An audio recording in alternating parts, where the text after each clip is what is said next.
Once again, Christian greetings to all our valued listeners and viewers throughout the whole world, more particularly to all Shepherd's Rod believers, and most especially to our beloved brothers and sisters in the United States of America. Good evening, and may the good Lord bless you, brothers and sisters. This is our episode number 8 on the subject, the 144,000 going out of Egypt. And at this time, we will focus our whole attention to the great paradox of the ages. Of all the subject in the Shepherd's Rod, this is the subject by which this admonition given in 1TG number 51 on page 9 must be more definitely to be observed, brothers and sisters. Here in 1TG 51 page 9, this is how it has been all through the centuries. This is why not one of the churches has climbed any higher than the founders left them. And this is why Christians, rather than growing into the unity of the faith, are with its passing day becoming more and more disunited in faith and hostile to each other's faith. To boast, therefore, that one's denomination has never added a doctrine or laid off one is to admit that his church is at a standstill, virtually saying, we are rich and increase with goods and have need of nothing, when in fact they are wretched, miserable, poor, blind, and naked, but know it not. Very obviously, religion is something which grows and unfolds, but its people as an organization have never kept pace with it. The most astonishing part of it is that those who have led the denomination after the death of their founders, rather than teach the laity to watch and wait for more revealed truth, instead are teaching that their church has all truth and that there is need of no more. Here in 1TG number 51, page 3, it says, is religion something living and growing, or is it something dead and waning? Then it says, if the world does not stand still, if it makes the progress it does, then why should the church stand still? Why should the church not know more of God and more of the Bible today than she did yesterday? Why should Christianity be proud of not adding Bible doctrines? What a world this would be if everything was not moving ahead as it is. If we were to compare the world's increased knowledge and accomplishment in the last 50 or 100 years with the church's increased knowledge and accomplishments in the same period of time, we may see that there is no comparison whatsoever. Look at the progress the world has made and look at the stupidity which the church is cultivating.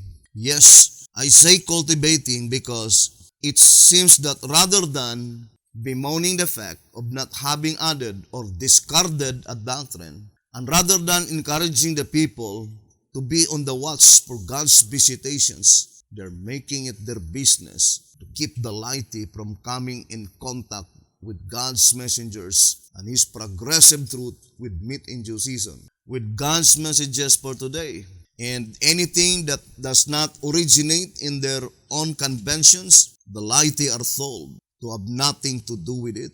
This they do simply because they themselves do not accept the truth God sends. And because if any of their congregation came in contact with and accept it, they naturally will have to join truth wherever truth is. So it is their chief business to keep the laity in darkness and in fear that someone is to deceive them if they expose themselves to anything that their ministers do not approve. 1TG 51, page 3 and 4. And try to compare the technology in the days of B.T. Hotep from 1930 to 1955 and the technology today, there is no comparison. And that is why B.T. Hotep says, what a stupidity, brothers and sisters, if we are saying that the truth, the message that had been given by God to B.T. Hotep from 1930 to 1955 is the same truth that we have today, never progressing, brothers and sisters. And I remember the statement here in 1SR and here in 225, 1SR. True, we have reached an age of great knowledge, but it seems to be only of lesser importance and very little in the knowledge of Him from whom all blessings come. In wisdom, knowledge, health, and strength to accomplish great things. Had not the people of God fallen into a drowsy, sleepy spell, many of these ancient symbols and types with their true meaning of great importance to God's church would have been revealed long ago. Much good could have been accomplished, and the blessings derived from such knowledge cannot be estimated. While the world is making rapid progress in human wisdom and wicked devices, God's people had made no great advancement for the better in any line.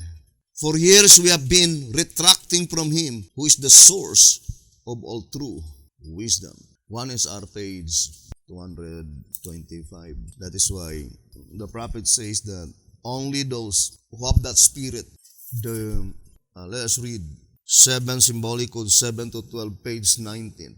We have learned much, and no doubt there is much more for us to learn. It is the follow on and the go through spirit that will finally land the remnant without fault on the heavenly Mount Zion. My conclusion is that we should give up no scripture truth, but that our false applications and interpretations of scripture and consequent false ideas of order and propriety should be given up as fast as possible.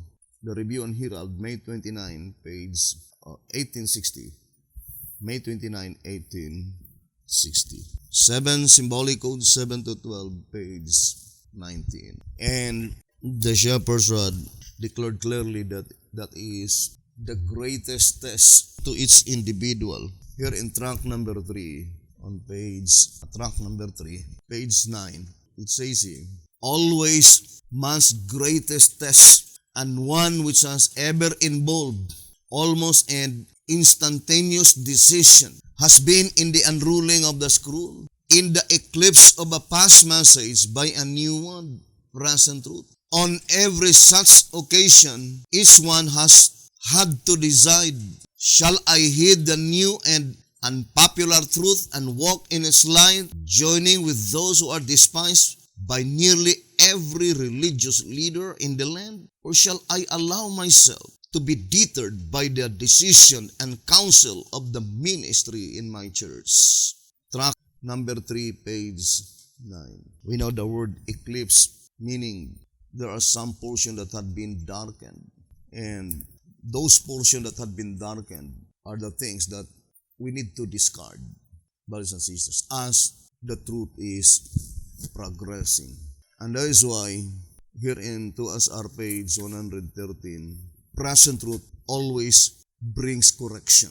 Here in 2SR 113, it says, in blasphemy because of rejecting present truth, refusing to be corrected.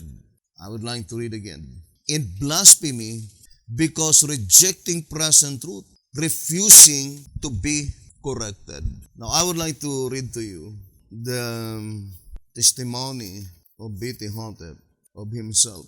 Here in 1TG 13, page 8, it says, and I would like to begin in page 7. 1TG 13, page 7 and 8. As Seventh-day Adventists, we once boasted that we know our Bible. But since this group ceased boasting, it found that it knew very little in comparison to what it knows now. And still, I cannot say that I have a sufficient knowledge of the Bible to carry me clear inside the pearly gates. In fact, I know that I have much more to learn. Here in, let me read to you. 1TG 11, page 10. Here is seen that inspiration does not at once lighten our path clear to the end, but that it does so step by step, that God's truth is progressive, that we can never really say we have all the truth to carry us clear through the pearly gates. In 2TG number 19, page 5, it says, yes, even after the sinners are taken out of the land, the righteous in the Lord, those that are left, shall continue to study the inexhaustible Word of God. Plainly then, for anyone to conclude that he already knows the Bible, that there is no more for him to learn, is indeed to blaspheme as does cruel and rule. 2TG number 19, page 5. But the sad fact is that according to 2TG number 11 on page 10, 2TG number 11 on page 10, it says, at the time when new truths have been introduced, millions have lost out only because they were too well satisfied with what they had. They saw need of nothing better, or else they were too proud to accept unpopular truth from one of God's appointed messengers. Thus it is that when God sends a message, rather than it being to them a step upward toward salvation, it has been and still is to many a step downward toward damnation. 2TG number 11, page 10. And that is according to B.T. Hotep in 2TG number 20, page 19. It says that, but sad to say, to speak to the Laodiceans of more truth than what they already have is to incur their greatest displeasure. And the idea that they need no more truth, that they have it all, and that someone is always trying to deceive them, has been drilled into them as deeply as it can be drilled. This has made them prejudiced and suspicious of everyone who dares approach them with something new. This is what puts them in as bad a position as the Jews of old. 2TG number 20, page 19. But let us keep advancing, brethren. Here in 1TG number 12, it says here on page 18, 1TG number 12, page 18. Ever have your ears opened to any claimant of inspiration? If you are not to repeat the history of the Jews, God will not let you be deceived. If you really hunger and thirst after righteousness, if you really want to know the truth, for He is anxious that you keep up with His progressively revealed truth. There is therefore no danger for one to be deceived by coming in contact with error. But there is a great danger for staying in darkness by not coming in contact with fresh truth. 1TG number 12, page 18. Now, I invite all the Bereans to study this great paradox of the ages with the inspiration of today. And I admonish all the Bereans to investigate, brothers and sisters, and try to see this very important subject, because according to 2TG number 22 on page 19, I would like to read this reading. The paradox in this prophetic symbolism is with the fourth chariot. You see, it is hitched to two teams, the gristled in the bay. One team trying to take it in one direction, south, and the other in another direction, to and fro through the earth. What is to become of the chariot, and which of the teams is likely to take it? That is the paradox, for they cannot both have it unless they walk together. As this is a paradoxical symbolism, it has been a mystery ever since the prophet wrote it. And as it is now disclosed for the first time, inspiration obviously is for warning someone of something very serious that is taking place at this particular time. And what can it be? Brethren, let us distinctly separate the particular time in the days of Bethel and the particular time in our days. Now let us apply that particular time in the days in which we are living, this very year, 2020. And I do fully believe, brethren, that the particular time in our days is even more serious than in the days of Bethel. Very serious, brothers and sisters. And we know we need to study closely this symbolization. I would like to read track number 2 on page 37. It says, obviously, therefore, this strange circumstance must hold a singular present truth lesson of great importance to the Church of God at the present hour. When the vision has been opened and the truth unfolded, the time in which the church is confronted with a strange and perplexing problem which human wisdom is at a loss to solve. Track number 2, page 37. The present hour in the days of Bethel could not be the present hour in our days. I think that is logical, right? Let me read to you 1 TG 43 on page 23. But exhort one another daily, while it is called today, not yesterday, not the day of Miller or of White. Would you think it is wrong if I would like to say, but exhort one another daily, while it is called today, not yesterday, not the day of Miller, not the day of White, or of Bethel? 1 TG 43, page 23. Now, what is the singular present truth lesson?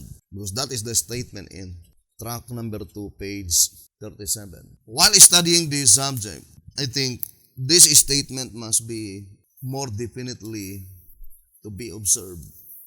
Let me read to you here in the Old Symbolic Code. 2 Symbolic Code number 7 and 8, page 10. 2 Symbolic Code number 7 and 8, page 10.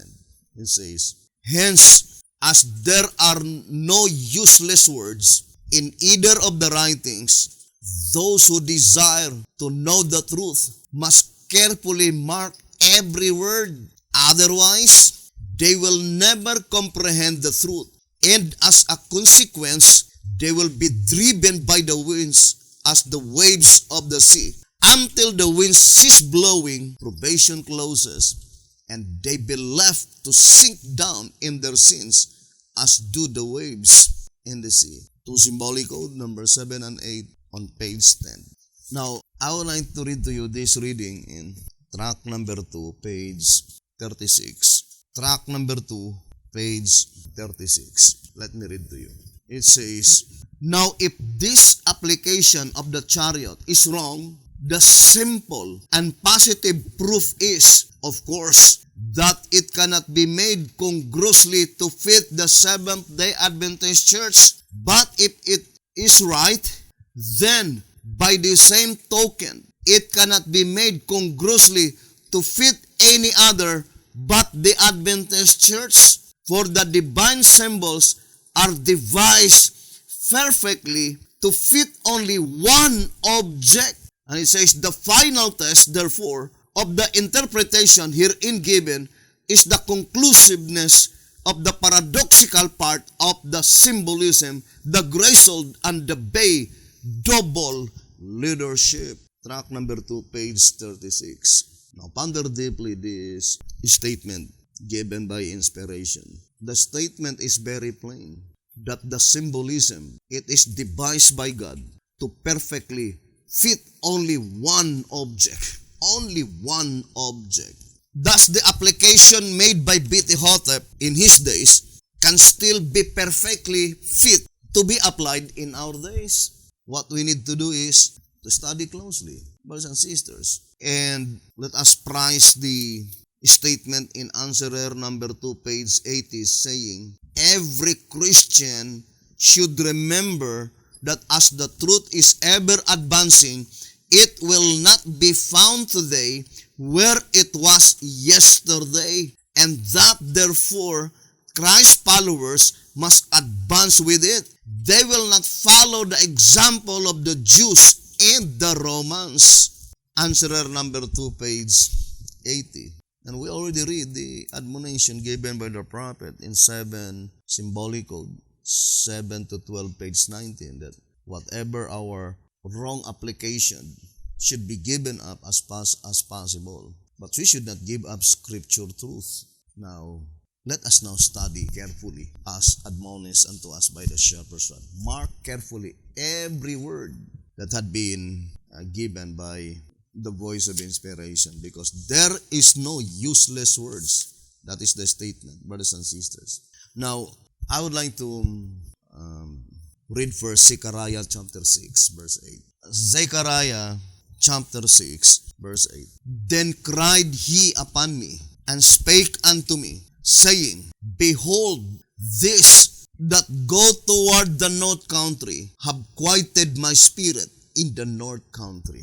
First of all, here in verse 8, never been mentioned specifically who are they that go toward the north country, that quieted the Spirit of God in the north country. It did not flatly say who are they who go toward the north country, which causes God's Spirit to be quieted in the north country. First of all, according to the shepherd's rod, the subject in Zechariah chapter 6, there is only one singular present truth lesson. Track number 2, page 37. Second, it says that the symbolism devised by God to fit only one object. And I think it is synonymous to the statement in track number 5, page 32, saying, the statements which must shortly come to pass, Revelation 1 verse 1, and I will show thee things which must be hereafter, Revelation 4 verse 1, go to say that the revelation is given with the one particular object in view of showing the things lying not behind but ahead of John's time, with reference being made only incidentally to the past in order to lay the necessary foundation upon which to build the future, with one particular object in view. And I don't believe that the particular object in view are the people living in the generation, in the days of Bethlehem. Now, I would like to read track number 2. On page 12, track number 2, page 12, it says, never has this symbolical prophecy been understood by any people, and never could it have been fulfilled and not been revealed. For then would its truth have been unavailable to the people in the past, and but half efficacious to us now. Necessarily then, its fulfillment is yet future, sometime in the latter part of the Christian era. Track number 2, page 12. And I think, brothers and sisters, there is no other latter part in the Christian era except the last section of the Christian era, the last generation of men, those generations by which God designed them to fit them for translation, no longer to taste them, right? As stated in Spiritual Gifts, book 3, page 26. So the statement in track number 2, page 12, saying that the fulfillment is obviously yet future, still future in the days of Bethlehem, and it must be fulfilled in the latter part of the Christian era. And we need to be always God's real people, logical thinkers, and not bait hunters. Right? 2TG 24:23. And let us be God deep Bible students and not superficial readers. 2TG number 6, page 15. But we must not be superficial readers and thinkers. Let us be deep Bible students. Now, I would like to read this reading in 2TG number 22, page 19. It says, the prophet Zechariah was as anxious to know as we are. So, hoping that our eagerness should be the same as Zechariah, if possible, will exceed more than the eagerness of Zechariah, because it was not intended in the days of Zechariah. It is intended in our days. And the shepherd's lad says that something very serious. You remember in the upper part, in 2TG 22:19, that God, through inspiration, is very apparent for warning someone of something very serious that is taking place at this particular time, 2020. Let us apply this in the days in which we are living in. The statement saying, inspiration obviously is for warning someone of something very serious that is taking place at this particular time. Because the very message that we are going to share to you, it is revealed for the first time. Every Davidian is studying this subject. They are even conducting DLI, Davidic Levitical Institute, and this is one of the subject, one of the common subject. But there is a truth, brothers and sisters, that buried beneath the surface. I remember the statement in volume 9. It says in Testimonies for the Church, which the prophet is admonishing us, brothers and sisters, we need to sound the depths of inspiration. I think that is the statement in 151. It says, in your study of the Word of God, penetrate deeper and still deeper beneath the surface. Lay hold by faith of divine power and sound the depths of inspiration. I would like to read again. Volume 9, page 151. In your study of the Word of God, penetrate deeper and still deeper beneath the surface. Lay hold by faith on divine power and sound the depths of inspiration. Volume 9, page 151. And that's why I fully believe that this statement is really true in 2SR 256, saying, it is remarkable to note the perfect grammatical order of the words at the time of their application, clearly dividing the word of truth as though it were written just at the time the prophetic words are revealed. 2SR 256. That is reality, because if you will look at, it seems that all the statements we are going to read, it seems it is just written this year. Now, I would like to read again the statement. It says, as this is a paradoxical symbolism. What is a paradox, by the way? The word paradox is a noun. It is a statement by which seemeth contradictory, but there is a truth behind such contradictory statement. That is a paradox. The definition of the word paradox. Now, let us read 2TG 22, page 19.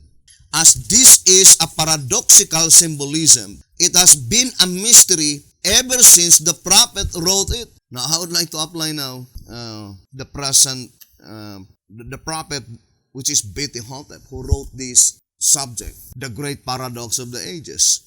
As this is a paradoxical symbolism, it has been a mystery ever since the prophet wrote it. And as it is now disclosed for the first time, let us distinctly separate the unfoldment of the subject in the days of Hotep and the unfoldment of the subject in our days. And we will show to you, brothers and sisters, that the particular object in view is in our generation, done in the generation of Hotep. If you Davidian, you will try your best to convince all Seventh-day Adventists, pleading to them that they open their hearts, their minds, and not be prejudiced while conducting this subject, Zechariah chapter 6. Now, my admonition is the same. To all shepherds and believers, to all the Berean, let us now sit down and then study closely Zechariah chapter 6 and be open-minded. Brothers and sisters, now let us read 2TG 22, page 19.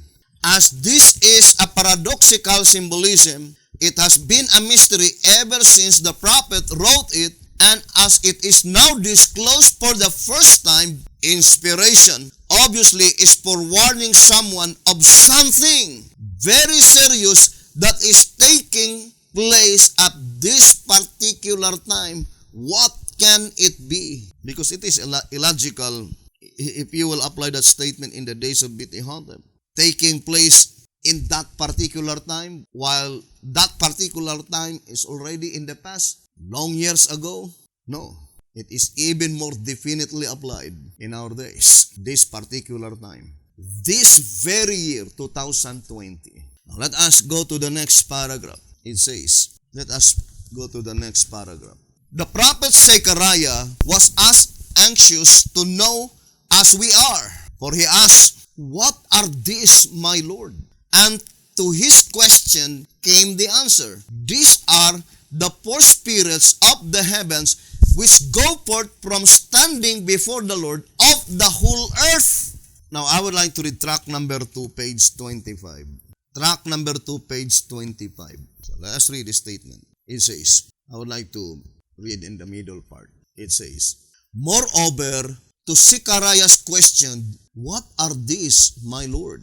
The angel answered and said, These are the four spirits of the heavens, which go forth from standing before the Lord of all the earth." Zechariah 6, verse 4 and 5.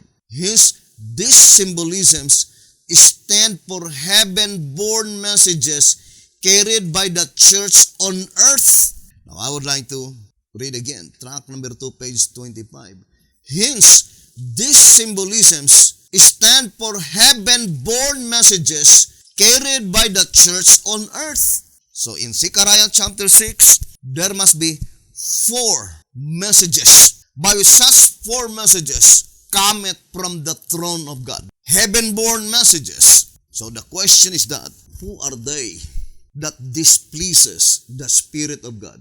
That it causes for God to let His Spirit be quieted in the north country. In Zechariah 6 verse 8. For sure, not one of these 4 messages, because these 4 messages cometh from God. Heaven-born messages. Now, let us read again, 2TG 22, page 19. The angel's answer is positive. The chariots, he declared, are the spirits of the heavens. You see, the chariots are the spirits of the heavens who stand before the Lord and who are sent to go to and fruit through the earth. So these 4 spirits, the divine commission is to go to and fruit through the earth. And then says, plainly then, these 4 teams and chariots symbolize 4 messages, 4 spirits sent from God's presence. And since all the messages from God are carried to and fruit through the earth by the ministry and the church, the chariots and their teams, therefore, are seen to symbolize the church at work in 4 different periods.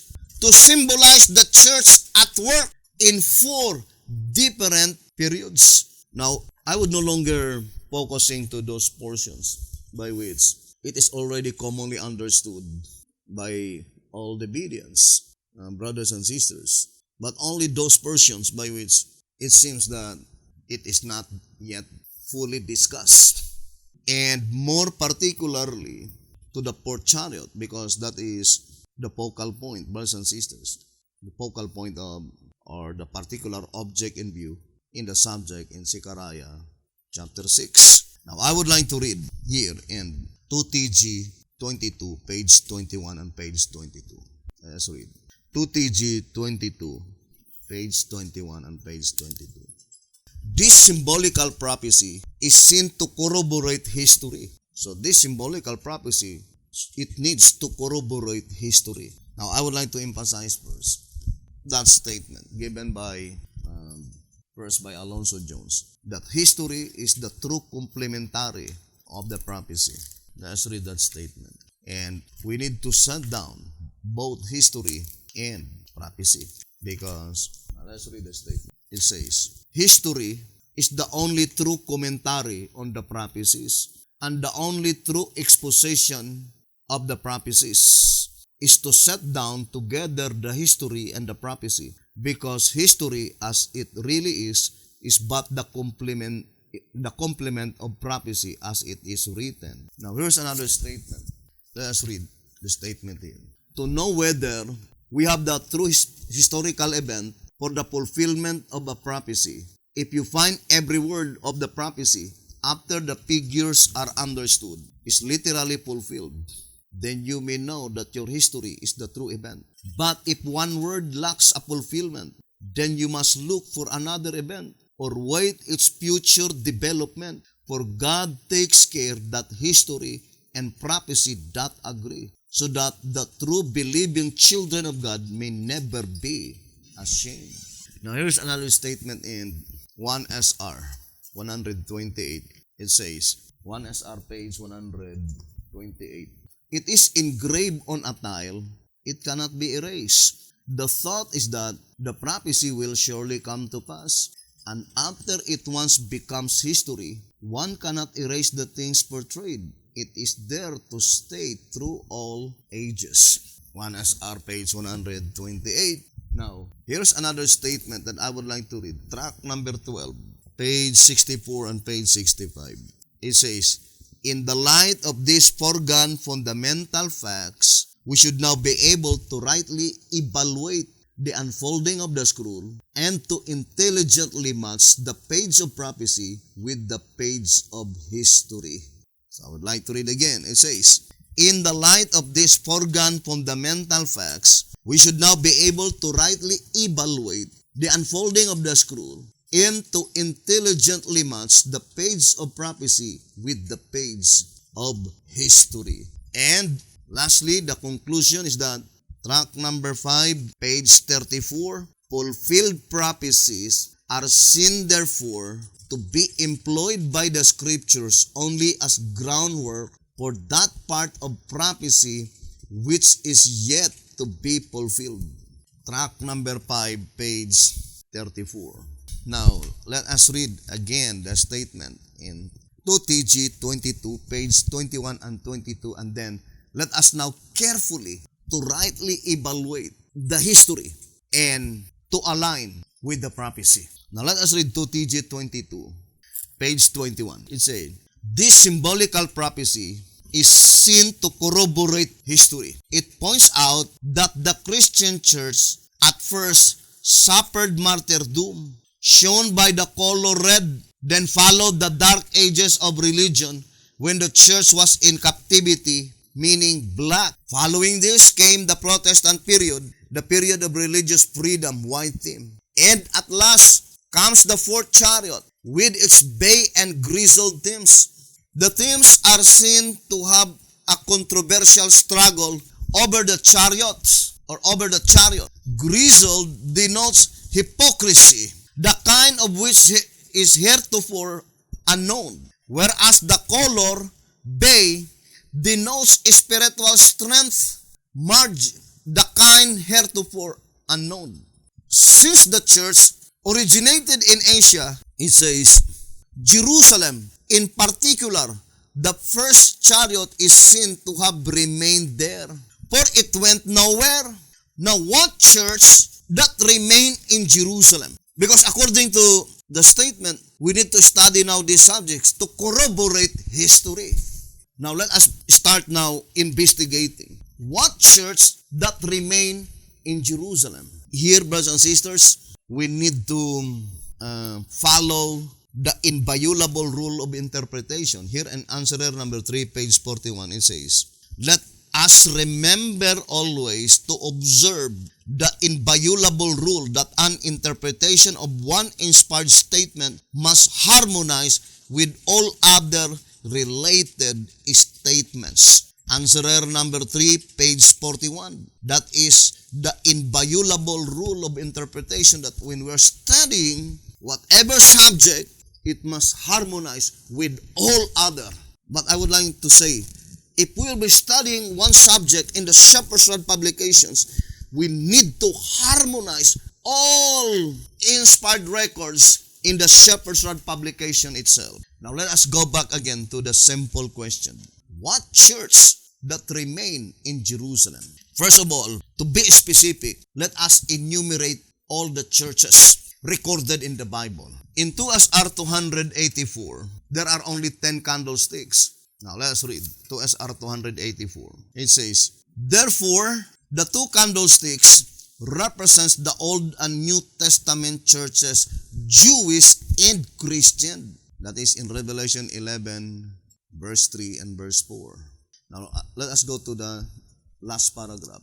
Thus, we have a candlestick for each of the 2 sections of God's church while the scriptures were being written. 1 candlestick and 1 olive tree to the Jewish church, and 1 candlestick and 1 olive tree for the apostles or apostolic church, and 7 for the remaining history of the church to the time of the separation of the tares from the wheat, or to the commencement of the harvest. Thus the candlestick, the church in Zechariah's vision, is the tent denoting a universal church, depicting the living church that shall unite with all the saints since the world began, which will join with the church of the entire universe of God. This candlestick in Zechariah's vision is a glorious one, which in comparison all others stand as nothing, in perfect harmony with the second temple, which in comparison the first stood as nothing. To SR page 284. So, in the Bible, there are only 10 candlesticks, meaning 10 churches. Revelation 11 verse 3 and 4, 2 candlesticks. The first candlestick is the Jewish church, and the second candlestick is the apostolic church. And then there are 7 candlesticks in Revelation chapter 1, chapter 2, and chapter 3. And that is Ephesus, Smyrna, Pergamos, Thyatira, Sardis, Philadelphia, and Laodicea. Revelation 1 verse 20. There are 7 candlesticks. Then 2 plus 7, 9. And then the last candlestick is the candlestick in Zechariah chapter 4. Among these 10 candlesticks, the Jewish church cannot be a part in the study of Zechariah 6 because it says it must be found in the Christian era, because the 4 chariots cometh between the 2 mountains, by which such mountains were made of brass, by which according to track number 2, page 13, the fulfillment of the prophecy must be found in the period of the Christian era. Now, to repeat again, brothers and sisters, the very first church in the Christian era is the Apostolic Church. And the entire period of the Apostolic Church is from 27 AD to 100 AD. And then the next candlestick in the Christian era is the Ephesus. And for sure, the first chariot cannot be the Lutherans, Presbyterian, Methodist, and Baptists, because they are represented by the second chariot. Brothers and sisters, represented by the second chariot. The Reformers during the Dark Ages, represented by the black horses. Now, let us now focus first to the first chariot. According to this reading, I would like to read again in 2TG 22, page 22. It says, since the church originated in Asia, Jerusalem in particular, the first chariot is seen to have remained there, for it went nowhere. Then for sure, the only church in the Christian era that remained in Jerusalem, they died all in Jerusalem, the Apostolic Church. All of them died in Jerusalem. But I would like to read this reading in 2SR 139. It says here, 2SR 139, in order to fully comprehend what is being taught in this chapter, we again call attention to the chart on page 128.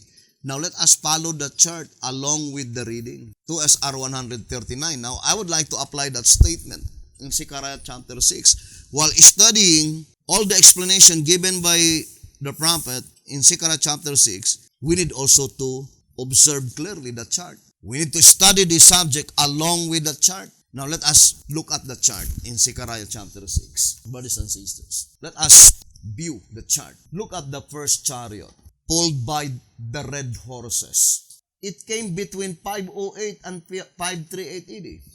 Brothers and sisters, if the indication of this chart, 508 and 538 AD, brothers and sisters, then it must be between these two dates, 508 and 538 AD.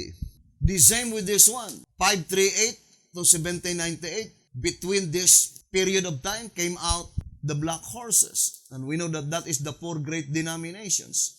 1798, brothers and sisters, between 1798 and 1844 came out the militarized movement. And we know that was in 1833. Think it thoroughly, brothers and sisters. If this chariot is pointing only to the apostolic church, then the illustration cannot exactly fits in the chart. Because the apostolic church is only up to 100 AD. From 27 AD or from 31 AD to 100 AD. All of them died. The last apostle who died is John the Beloved. After he had written the book of Revelation, in 98 AD, he returned to Ephesus and there died at the age of 100. And he died on 100 AD. Now, brothers and sisters, it can be easily recognized that the reason why God placed two horses in one chariot to let us know, brothers and sisters, that this chariot is divided into two sections. Divided into two sections, brothers and sisters. That is pointing to the apostolic church and then to the Ephesus. The Ephesus did not remain in Jerusalem. Remember in tract number 12, page 43, let us read tract number 12, page 43. To begin with, we see from this scripture that the woman left her vineyard homeland Palestine and went into the Gentile world after her child was born. That is, in her Christian period, when the dragon persecuted her through the instrumentality of the Jews. Next we see that after she was there for some time, conditions become such as to hinder her longer nourishing herself, and that it therefore become necessary that she be nourished by someone for a time and times and half a time. 3.5 years after Christ's resurrection, therefore that was 34 AD, the church left Palestine vineyard, and while she was in the Gentile world wilderness, the serpent cast out of his mouth water as flood after the woman. Now here, tract number 12, page 43, says that 34 AD, just 3.5 years after the resurrection of Jesus Christ, the woman left Palestine. It could not be the apostolic church because historically, all of them died in Jerusalem. And God is a perfect God, brothers and sisters. Among the four chariots, only the first chariot by which there is no specific direction given by the voice of inspiration. And both of them, there must be an absolute significance. The significance of the first chariot, that there is no direction, according to this reading in 2TG 22, page 22. Because they did not left Jerusalem. They died there. They remained there. But how about the second section of the chariot? Brothers and sisters, how about the second section of the chariot? The Ephesus. The significance by which God do not place a specific direction of the second section of the first chariot, because the Ephesus had been hidden by Jesus Christ in the wilderness and nobody knows the exact location where is the woman had been hidden by Jesus Christ. And that's what it means by wilderness, meaning out of civilization. Now let us read here in 2SR page 261. It says, the wilderness represents the dark ages in which time she was out of civilization from 538 AD to 1798 AD. What does it mean by out of civilization? There is no record. There is no historical record. Although there is absolute history that the woman is in the wilderness, but nobody knows where is that specific place. But for sure, that is in the continent of Europe. But nobody knows where is the specific place. Because the woman was hidden by Jesus Christ by a miracle to hide in the face of the serpent. Because accordingly, in track number 15, on page 85 and 86, unquestionably therefore, the wilderness where the woman was nourished for the time being is the land of the Gentiles, and the woman's having to flee from the face of the serpent in her homeland shows that the dragon had made the Holy Land his headquarters. Not satisfied with this, though he even followed her into the wilderness. But since this illustration there is a close connection with the Assyrian Confederacy, one of the unfulfilled event, according to track 14, page 32, the birth of a man-child, brothers and sisters.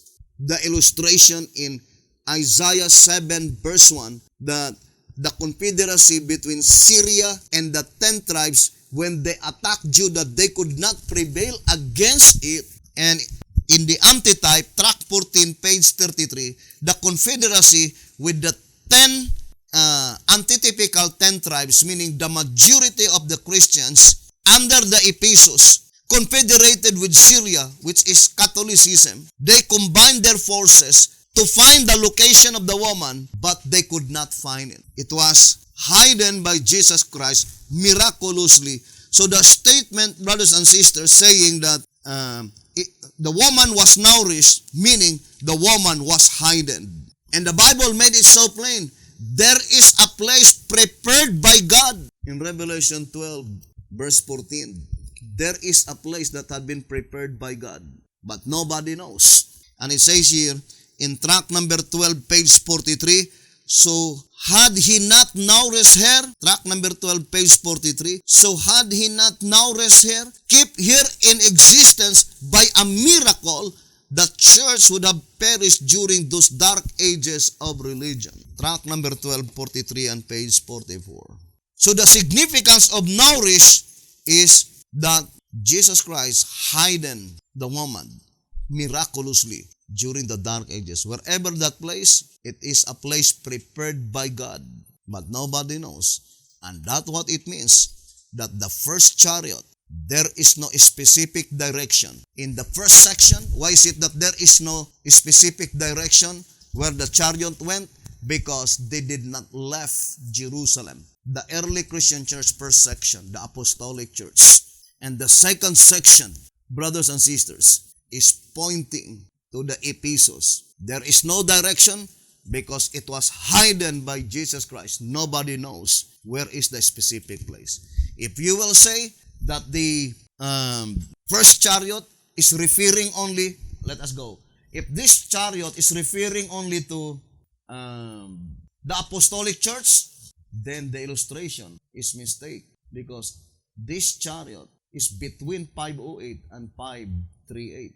Are we saying that the apostolic church did not exist not until after 508? Brothers and sisters, so we need to study Zechariah 6 along with the chart. If we will be saying that it is only referring to the Ephesus because of this chart, then the statement in 2TG 22:22 is mistake, because it says this chariot remained in Jerusalem, but the Ephesus, they left Jerusalem in 34 AD.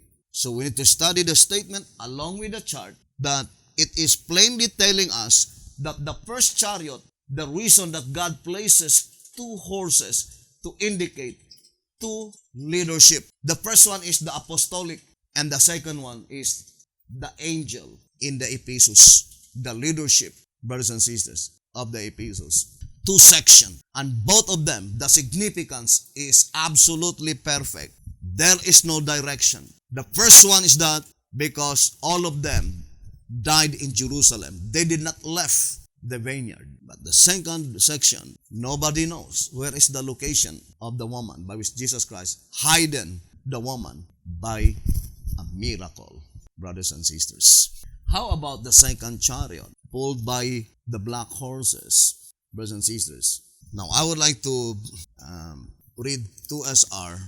We know that this is statement in 2SR 267 saying, what about the four great denominations that were raised up prior to that time, namely Lutherans, Presbyterian, Methodist, and Christian? So they are called the four great denominations, meaning raised by God prior to that time. What prior to that time? Prior to the time when the 1,260 years ended, the four great denominations. And who are they? Lutherans, Presbyterian, Methodist, and Baptist. Now, all of us knew, brothers and sisters. Now, I would like to read first here in 1SR. Here in 1SR on page, from page 118 and 119. Let's ponder deeply, brothers and sisters, this very important prophecy. And 118 on page 119.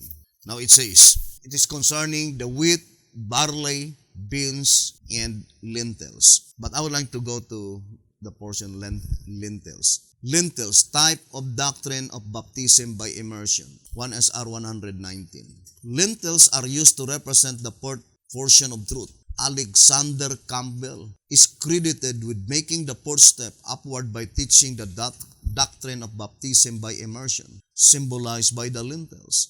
The variety lentils representing the fourth doctrine, baptism by immersion, is not known or used even as much as barley, so with the truth of immersion. Baptism by immersion in the old-fashioned way is not general practice, even as lentils are not generally used. Again, God has used the right kind of symbol to represent this portion of truth. But the absolute fact is that, brothers and sisters, it is not Alexander Campbell who first discovered baptism by immersion. The founder of the Baptist Church is John Smith. If you have that record, John Smith. That is the founder of John Smith, 1554. And it says, August 28, 1612, was an early English Baptist minister and a defender of the principle of religious liberty. That was in the days of John Smith that he discovered baptism by immersion, brothers and sisters. And it is not Alexander Campbell. As a matter of fact, brothers and sisters, Alexander Campbell had been baptized in the Baptist Church, brothers and sisters. So, why is it that B.T. Hotep places Alexander Campbell as the founder of the Baptist Church? Let us now evaluate in the unfolding of the scroll, the page of history with the page of prophecy. When was Alexander Campbell became a minister? Now let us look at the life of Alexander Campbell, brothers and sisters. It says that, where is that statement? So here, brothers and sisters, we know that Alexander Campbell migrated and who became an ordained minister in the United States and joined his father, Thomas Campbell. So, Alexander Campbell became an ordained minister when he reached the shore of the United States of America. Now, to repeat again, brothers and sisters, there must be an absolute reason why God dictated His servant to place Alexander Campbell as the founder of the Baptist Church, while in reality, he is not. The founder of the Baptist Church is John Smith. And Alexander Campbell was born in 1827, right? September 12, 1788. So he was born on September 12, 1788. Therefore, in 1798, Alexander Campbell was only 10 years old. He was only 10 years old. Think it thoroughly, brothers and sisters. And at the age of 10 years old, Alexander Campbell at that time, brothers and sisters, did not as yet became a minister. And it says here, not until in 1832. Now ponder deeply. The statement says that these four great denominations were already in existence prior to 1798. Prior to the time when the Dark Ages ended, brothers and sisters. And Alexander Campbell in 1798, only 10 years old. Now let us read again. 2SR page 267, it says, what about the four great denominations that were raised up prior to that time. That statement prior to the time when the 1,260 years ended. Namely, Lutherans, Presbyterian, Methodist, and Christian or Baptist. Here's another statement in 2SR 107. It says, before the 1,260 years ended in 1798, the four Protestant denominations were already in existence, namely Lutheran, Presbyterian, Methodist, and Christian, or it is commonly called as Baptist in 1SR page 118.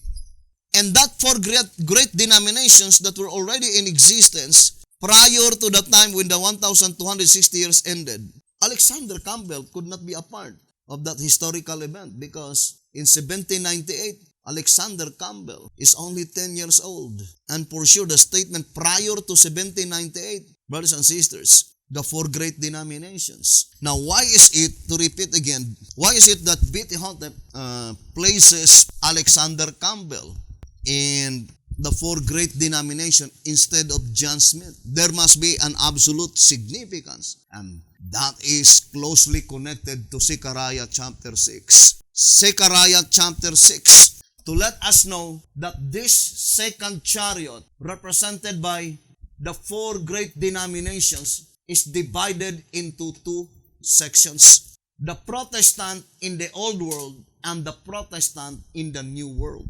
And it was indicated by Alexander Campbell himself because he migrated to the United States of America. And that is the reason why God places two chariots, two horses in each chariot. The absolute significance is that two divisions. The first division of the second chariot is the Protestant in the Old World, and the second division is the Protestant in the New World. Because according to tract number 8, let us read. In tract number 8, page 24, it says, I would like to read this reading. Tract number 8, page 24. It is located to John in the symbol of the two horned beast coming up, not out of the sea, but out of the earth. Revelation 13:11. The only place where trees naturally grow. Tract number 8, page 24. The only place by which trees naturally grow. And the seven mountains in Revelation 17, verse 9 is represented by the seven heads, by which that seven heads represent the entire Christendom. And it could no longer in reality pointing to the old world, but rather in the new world.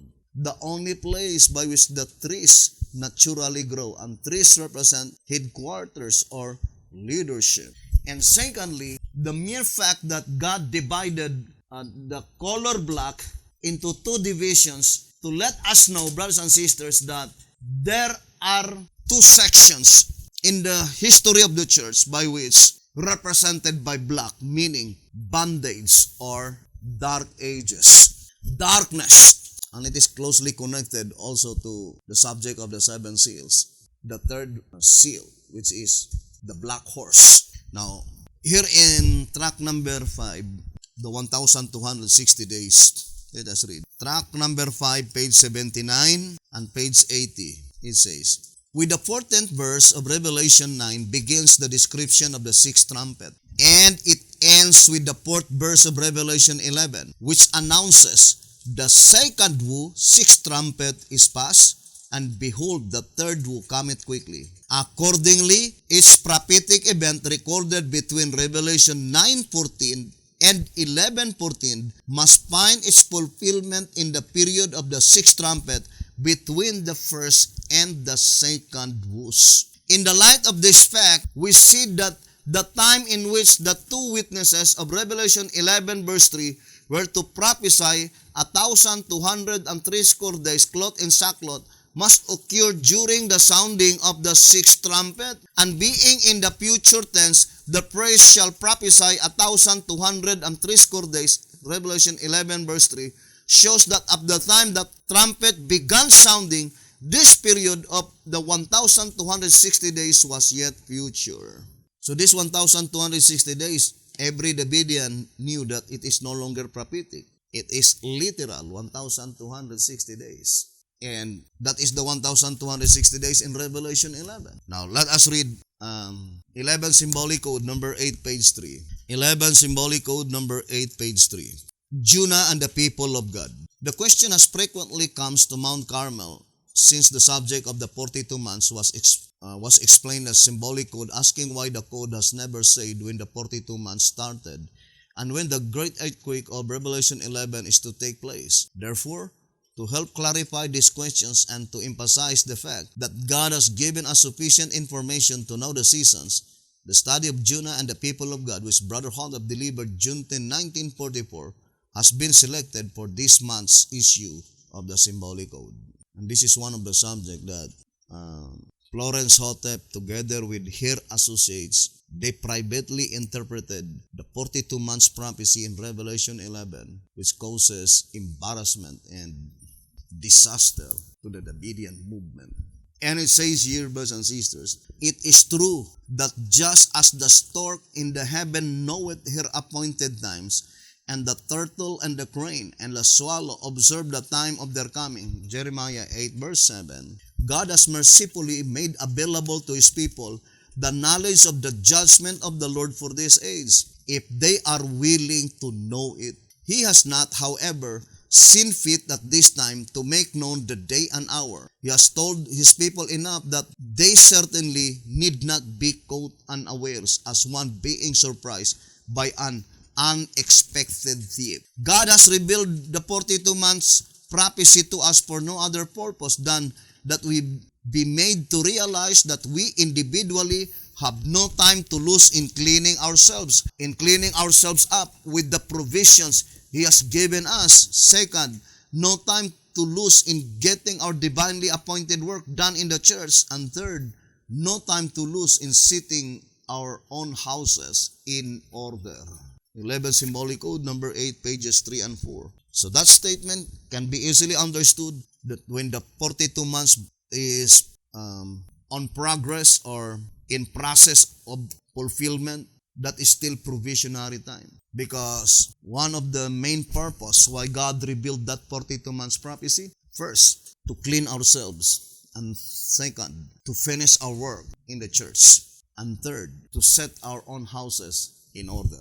And this reminds us concerning the divine command of God when they were about to leave Egypt, brothers and sisters. Now, in that reading, we can easily discern that that is the antitypical 1,260 days, which is still future, brothers and sisters. And here in track number 5, on page 80, it says, the voice which came from the golden altar said to the sixth angel which had the trumpet, loose the 4 angels which are bound in the great river Euphrates. In order to identify the 4 angels, we must first understand the literal meaning of the river Euphrates. The capital city of ancient Babylon was built on either side of the Euphrates, thus dividing the city in 2 parts. The river was also the source of water, supplying a fortifying moat about the city. So because the ancient Babylonians were the first to build on the banks of the Euphrates, and because the original application must attach to the original settlers there, the great river Euphrates emerges as a type of the waters where the horse seated. Revelation 17 verse 15, modern Babylon. And this important truth is amplified by the fact that the ancient city Babylon does not now exist, whereas prophecy calls for a Babylon of today. Now, in order for there to be a modern Babylon, there must necessarily be a repetition today of the conditions and events essentially characterizing ancient Babylon in its connection with God's people. Consequently, their captivity in Babylon, the type, Jeremiah 29 verse 10, must find its parallel in Babylon, the antitype. Very obviously, therefore, the angels being bound in the great river Euphrates must be figurative of the Christian church during the period of her captivity in antitypical Babylon, that great city rising after John's time.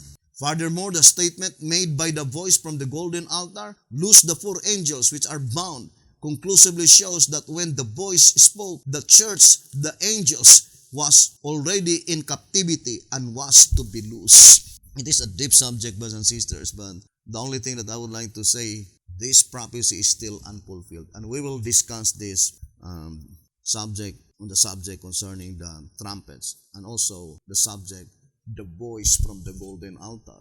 But to repeat again, brothers and sisters, according to the Bible, there are four angels, and these four angels represents church. It was in track number 5, page 81, joined together as one church. But the four angels is pointing to the four great denominations which were bound in the great river Euphrates. But at this time, that is not our subject. What I'm trying to explain at this time is that the reason that God places two horses in each chariot to let us know that it is divided into two sections, brothers and sisters. Now, we already on the second chariot. The second chariot is ruled by the black horses, and the destination is North Country, and we know the North Country is Babylon. The first section is the Babylon in the old world, and we know that is the papacy. That is the papacy, brothers and sisters. But the Babylon in the new world, that is he, the predicted president, who shall bear the mystical number 666. Now, let us read again. 2SR page 245. It says, 2SR 245. Thus the second angel's message of Revelation 14 verse 8 was proclaimed immediately after the disappointment, saying, Babylon is fallen, is fallen. That is, the world in 1844 fell in the same manner as the one before the flood. It says, the present world is called Babylon because the kingdom of Babylon is the immediate one after the flood. Thus, Babylon became the mother of the nations. 2SR 245. So in the type, there are two Babylons. The Babylon before the flood and the Babylon after the flood.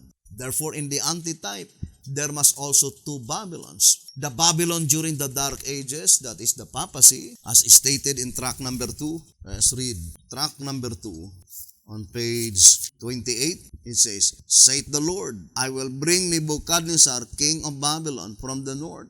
Ezekiel 26 verse 7. Again, when the Jews were returning from Babylon to Jerusalem, God spoke through his prophet Zechariah, saying, come forth and flee from the land of the north. Zechariah 2 verse 6. Thus identifying Babylon as the north country. But as we are dealing with the fulfillment of prophecy in the New Testament era, the north country in this connection must be antitypical Babylon, Christianized Rome. So during the Dark Ages, that is the papacy, right? In 2SR 271. But the antitypical modern Babylon after the flood, which is the post-diluvian world, that is the United States of America. Let us read to symbolic code number 1, page 8. It says here, to symbolic code number 1, page 8. As the fulfillment of this prophecy is yet future, we cannot now tell who will then be the head king of the north of this prophetic nation, modern Babylon, that is symbolized by the two-horned beast. To symbolic code number 1, page 8. And all of us knew that the only nation symbolized by the two-horned beast is the United States of America. The Great Controversy, page 440, points unmistakably to the United States of America. Only one nation, and that is the United States of America. So the other section, brothers and sisters, are still unfulfilled. Now, let us go to the third chariot. Although our main subject is in the fourth chariot, but still, there are still hidden truths in the second chariot, as well as on the third chariot, as well as on the first chariot. Or in other words, each chariot, there is a singular present truth lesson. This first chariot, in reality, brothers and sisters, if you will connect 508 AD to 538 AD, that is Daniel 8:11 to 12, brothers and sisters, there are still portions which is still unfulfilled. Concerning the second chariot, brothers and sisters, there is a particular object in view. The 1,260 days in Revelation 11 verse 3. Concerning the four angels that is that are bound in the great river Euphrates. That is not during the Dark Ages, because that 4 angels that are bound in the great river Euphrates, that is during the time when the sixth trumpet began sounding. During the Dark Ages, the sixth trumpet did not as yet sound. But that 4 great denominations, the 4 angels that are bound in great river Euphrates, that is the modern Babylon. At the time when God's people cannot buy and sell, the one predicted president who bear the number 666. And I think it is more discussed and explained on the subject, the beast and its image. Now let us go to the third chariot, pulled by white horses. That is Philadelphia. Why is it that at this present time, there is no church named Philadelphia? Lutherans, Presbyterian, Methodist, Baptist, up to this present time, we can witness these 4 great denominations are still in existence. But there's no such name called Millie Rights Movement. At this present time, there is no Millie Rights Movement or Millie Rights Church represented by the Philadelphian Church. And that's why in 2SR page 97, it says, "But as the disappointment came in 1844, through the misunderstanding of what was to transpire at the end of the prophetic period, the movement created by Miller came to its end." 2SR page 97, the movement created by Miller came to its end in 1844. It disappeared. And from that time, the term used is First-day Adventist, not Millie Rights Movement. Now let us read the statement in Advent Review, inscribed in bold letter, brothers and sisters, Advent Review, concerning the Philadelphian Church. I would like to read. "The Philadelphian church not a condition, came forth in 1844. It says, is for Prophecy, Volume 4, 268 and 216. It says, "See changes in you." The Great Controversy, 430. "See next pages to reply to shut door will still remain open. The Lord will raise up men who will give the people the message for this time." Testimonies to Ministers, 107, 1893. And Counsels to Writers and Editors, 126. "Beautiful Philadelphia was burned, not buried in 1844. She goes through to the end, to the remnant." Words to the letter of Black, page 14. Footnotes, Ellen White says much the same as this 1850 pioneer release. The straight testimony to the Laodiceans, the church militant is not the church triumphant. So that is the statement. And it says, to belong to the 144,000, we must join the church triumphant. So Philadelphian church, it is the church triumphant. To understand the church triumphant, study the characteristic of the Millie Rights Movement, to be a part of that church triumphant. And if you want to belong to the 144,000, we must join the church triumphant. That is the admonition, brothers and sisters. It says, "The Lord will surely pass us by and choose other agencies who will take hold of His work. When it will be seen, the Lord will take charge of the work Himself, and He calls a mysterious procession. The wise among us, if wise enough, joined the throng, and the door was shut. Our people were moving into line. How could they? They were all asleep." Brothers and sisters, "Go ye out to meet Him, and rejoice that this truth came in the nick of time to pass it on to others." The Lord chose others, and then these leaders act like men who have lost their reason. The message will only madden those who oppose it. Since when did church leaders lead anyone right anyway? Now, let us ponder deeply. Why is it that God places 2 white horses to indicate, brothers and sisters, that this third chariot is pointing, brothers and sisters, closely connected also to the third seal? Because the black horses is also closely connected to the third seal. Not the groundwork, but the particular object in view. Showing, brothers and sisters, that this third chariot, brothers and sisters, although it was ended in 1844, but it was not buried because it points out to the fulfillment of the triumphant church. Brotherly love. Now, I would like to read some portion, brothers and sisters, of the description of the Millie Rights movement in the Great Controversy. Here in the Great Controversy says, let us read. The Great Controversy, page 401 and also page 403. So I would like to read first page 401, the Great Controversy. It says, said Miller in describing that work, there is no great expression of joy that is, as it were, suppressed for a future occasion, when all heaven and earth will rejoice together with joy unspeakable and full of glory. There is no shouting. That too is reserved for the shout from heaven. The singers are silent. They are waiting to join the angelic host, the choir from heaven. There is no clashing of sentiments. All are of one heart and of one mind. Then it says, another who participated in the movement testified, it produced everywhere the most deep searching of heart and humiliation of soul before the God of high heaven. It caused a winning of affections from the things of this world, a healing of controversies and animosities, a confession of wrongs, a breaking down before God and penitent broken-hearted supplications to Him for pardon and acceptance. It caused self-abasement and prostration of soul, such as we never before witnessed. As God by Joel commanded when the great day of God should be at hand, it produced a rending of hearts and not of garments, and a turning unto the Lord with fasting and weeping and mourning.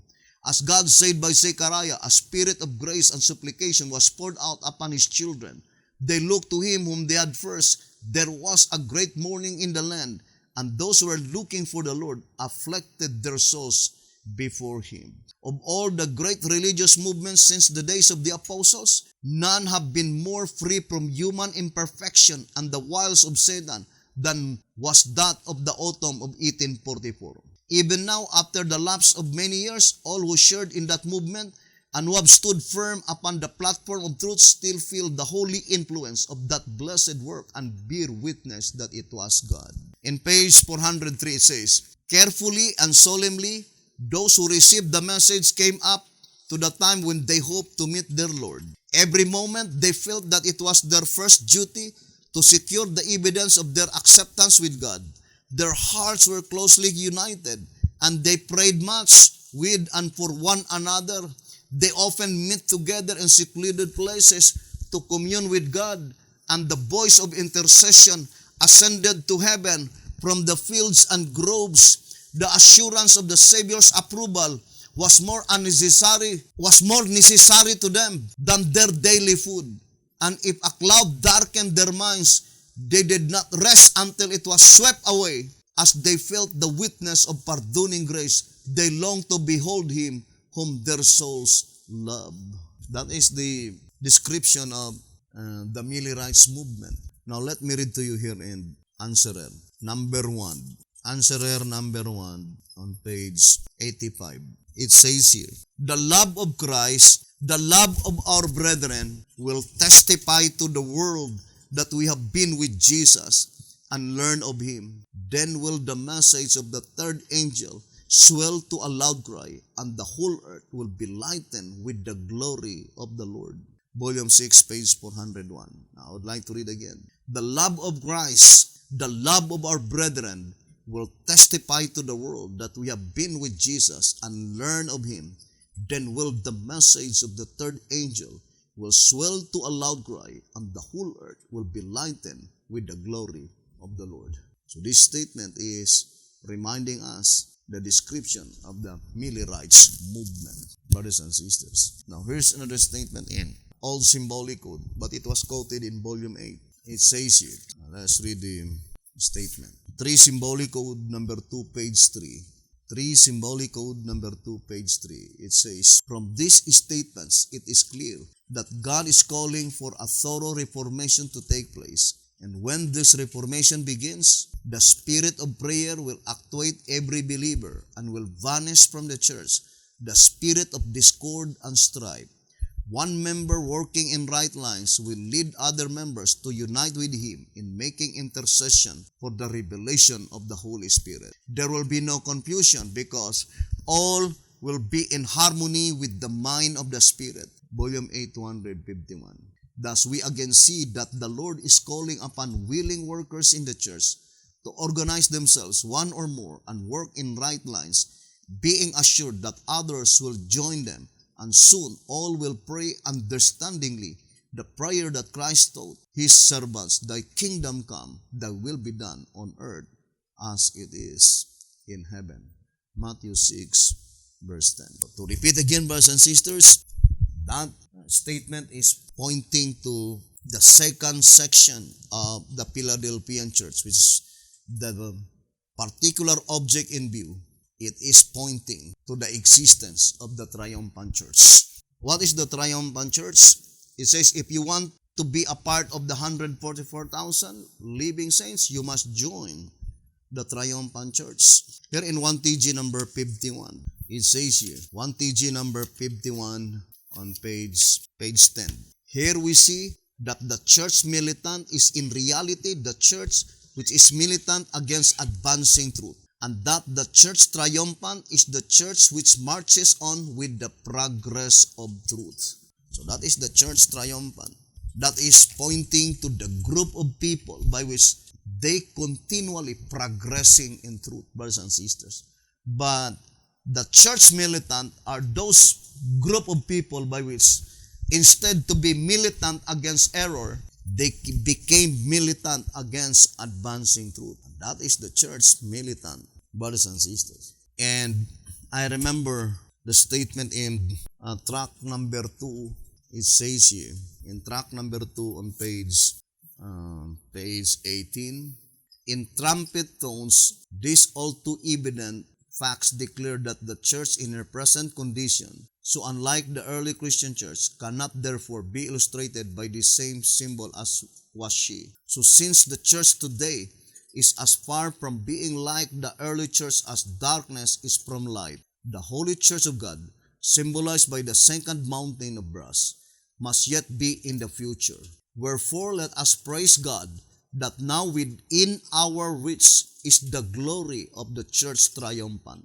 When will the church really become God's dwelling place? By human effort, it is as impossible to bring about such a change as it is to dry up the ocean. Only God can do it. But when He does, He will certainly make a clean work of it. That is a wonderful prophecy when the church will become God's dwelling place. And it was illustrated in the time of Moses when God commanded the ancient Israel to make a sanctuary. And the purpose is that I may dwell among you. But they perverted that purpose, brothers and sisters, according to the voice of inspiration. But there is a predicted time that God will be in the midst of His people. And that predicted event, brothers and sisters, is no longer far distant in the days in which we are living in. Now, let us now focus our attention to the last part, by which that is the particular object in view, brothers and sisters. But in the first 3 chariots, brothers and sisters, no, it is not just a history. Because if it is only just a history, brothers and sisters, then we will not be profited by it. We will not be profited by it, brothers and sisters. And we need to study closely that each of them, there is a singular present truth lesson. There is still martyrdom, which is still future in our days. That is the martyrdom under the last section of the exceeding great horn, at the time when He who bear the number 666 will come on the stage of action.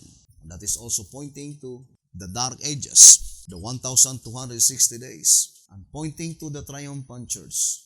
But now, we are now focusing to the 4th chariot, brothers and sisters, to the 4th chariot, which is the focal point of this study. Now, let us now carefully decipher, brothers and sisters, this 4th chariot. And it's very important that we need to carefully study the subject, the 4th chariot. Now, I would like to read the portion, brothers and sisters, that here in 2TG 22, page 22 and page 23. 2TG 22, page 22 and page 23. It says, the double team of horses and their 2 kinds of colors pulling in two different directions, are immediately seen to symbolize a double set of church leaders. And it says the Seventh-day Adventist leaders and the Davidian Seventh-day Adventist leaders. We know that that is for sure the application in the days of BT Hotep. The grizzled horses is the leadership of the Seventh-day Adventist Church, and the bay horses is the leadership among the media. That is the movement of BT Hotep. But the same significance, brothers and sisters, in this study. In Zechariah chapter 6, the mere fact that God places two grizzled horses and two bay horses, because let us distinctly separate the grizzled horse in the days of BT Hotep and the bay horse. The bay horse is the movement in the days of BT Hotep. The grizzled horse in the days of BT Hotep is the leadership in the Seventh-day Adventist Church. But how about in our day, in the last section? Who are they? The bay horse. And who are they? The grizzled horse. Because if you will apply that in the days of BT Hotep, there are two leadership in the Seventh-day Adventist Church represented by grizzled horses. And in the days of BT Hotep, there are two leadership. That is illogical. There is only one leadership in the days of BT Hotep, the DSD organization. And there is only one leadership in the Seventh-day Adventist Church. Now the question is that, how about in our days? Brothers and sisters, there is no question if you will say the grizzled horses being hypocrites, they themselves are not in perfect unity. They were fighting against each other. But how about the bay horse? Who are they, the bay horse today? Is it the Davidians? Now, if it is the Davidians, brothers and sisters, does the bay horse recorded in the Bible fighting against each other, disunited? Think it thoroughly, my dear brothers and sisters. What is the description given in the Bible? Or are all the Davidians bay horse? And while in reality, they were disunited? Now, let us read 2TG 22, pages 22 and 23. It says, the double team of horses and their two kinds of colors, pulling in two different directions, are immediately seen to symbolize a double set of church leaders, the Seventh-day Adventist leaders and the Davidian Seventh-day Adventist leaders. And then it says, unlike in character and aim, symbolically speaking, the grizzled horses, those that appeared first on the prophetic scene, are leading the chariot into Egypt, the worldliness, from which they ought to come out rather than go back into. Now let us focus to that statement. It says that suppose, or according to the voice of inspiration, the destination of this chariot, this church, is not to go into Egypt, but to go out of Egypt. Therefore, we can easily discern that the perfect fulfillment of this chariot must be in the time when God commanded His people to left Egypt. Brothers and sisters, there are only four spirits, right? And for sure, the four spirits must be the red horse, black horse, white horse, and the bay horse. And the bay horse, the divine commission given by God to the bay horse is to take out the chariot from Egypt. So that is the fulfillment of the predicted event, to depart from Egypt. Now, let us now analyze closely what the shepherd's rod teaches. Now, first of all, here in 1SR Packet Edition, on page 53, it says here, 1SR Packet Edition, page 53, having now seen that Israel's going into Egypt is typological, logic rules that so also must be Israel going out of Egypt. Therefore, there are two typical events, going into Egypt and going out of Egypt. Now, let me read to you Patriarchs and Prophets. Patriarchs and Prophets, page 232. Let us read, brothers and sisters, the statement. It says here, fear not to go down into Egypt. So that is the divine command given by God to Jacob, brothers and sisters.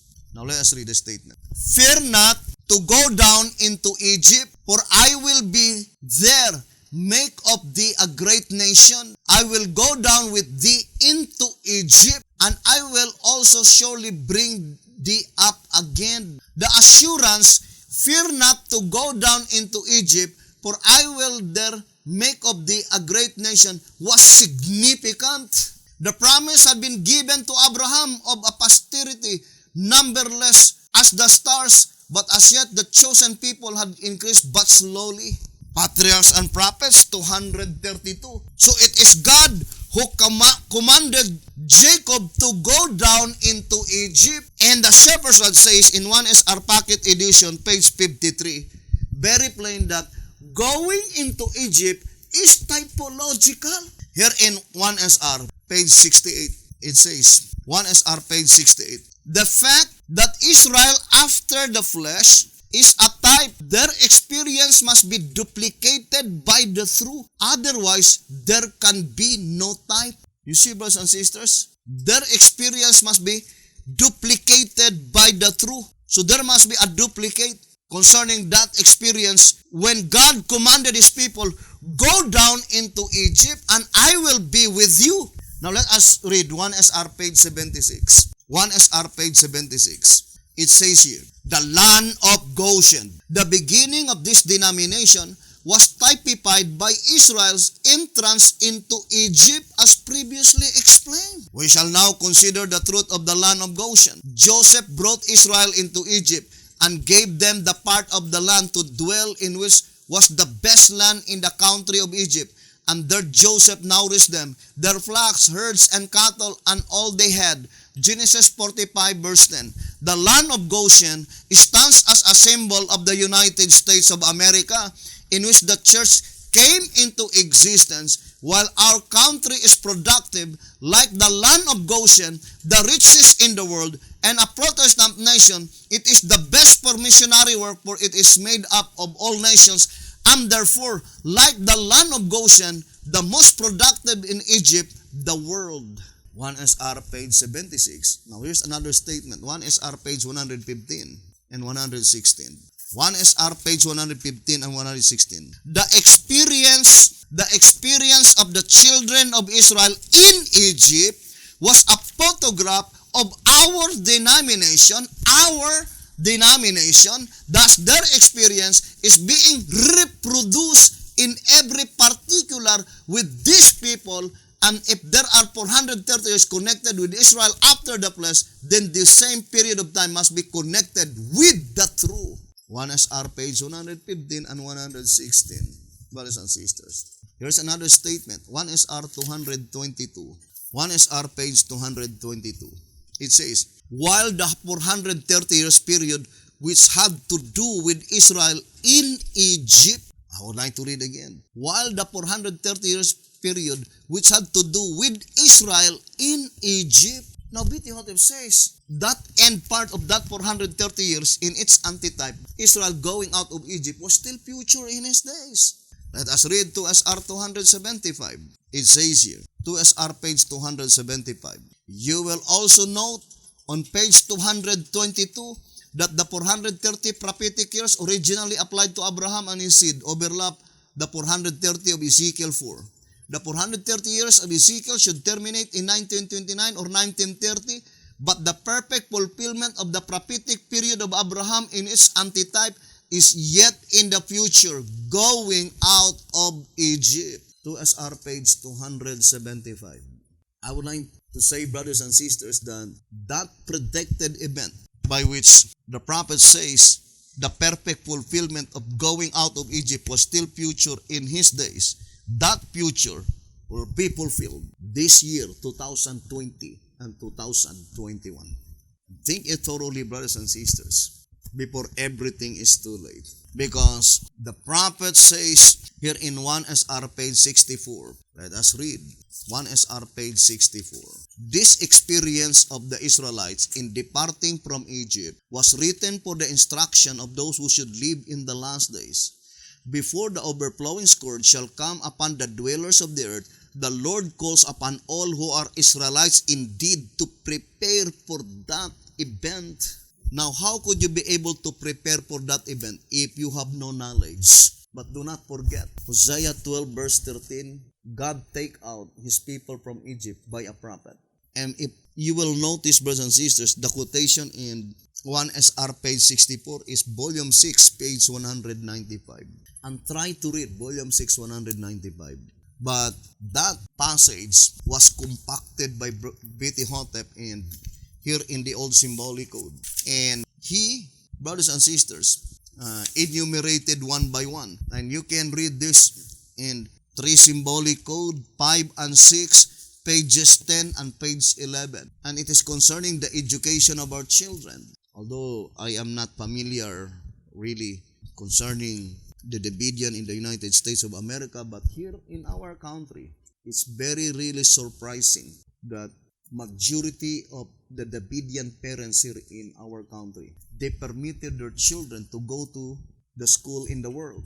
Brethren, whether you believe it or not, the time is no longer far distant that, like the early disciples, we shall be forced to abandon our place. The only reason that a student goes to school in the world because of worldly ambition. To repeat again, you can read the entire page in 3 symbolic code number 10, page 3 symbolic code 5 and 6, pages 10 and page 11. Because the quotation here is concerning our children that had been sent to the worldly school or to the school in the world. And it is very noticeable because in the vision of Sister White, this admonition is at the time when God commanded His people, gather your all children, for we are now about to depart from Egypt. We are about to go home in our the promised land that had been promised by God to you and me, my dear brothers and sisters. And if you will continue watching all our videos, you yourself, brothers and sisters, I know, could be able to comprehend it. That time is no longer far distant. We will prove all our doctrines through the word it is written. Thus saith the Lord in its support. Now, let us now ponder deeply, brothers and sisters, in this very important subject. First, we need to firmly establish who is the antitypical pharaoh, the last antitypical pharaoh, brothers and sisters. Now, in the shepherd's rod, let us read 1 SR page 77. 1 SR page 77, it says, another pharaoh arose, right? And also in 1 SR pages 106. Now let us read 1 SR page 77. Now there arose up a new king over Egypt, which knew not Joseph. Exodus 1 verse 8. If the first Pharaoh who exalted Joseph, Jesus Christ, represented the leadership in the days of the apostles, then this new Pharaoh must represent the leadership of this present movement at the time this subject became known. Note, this new Pharaoh knew not Joseph. The meaning is that the leadership of this organization has left following their master, Jesus Christ, quoted in volume 5, page 217. And everybody would immediately declare that this is pointing to the leadership in the Seventh-day Adventist Church.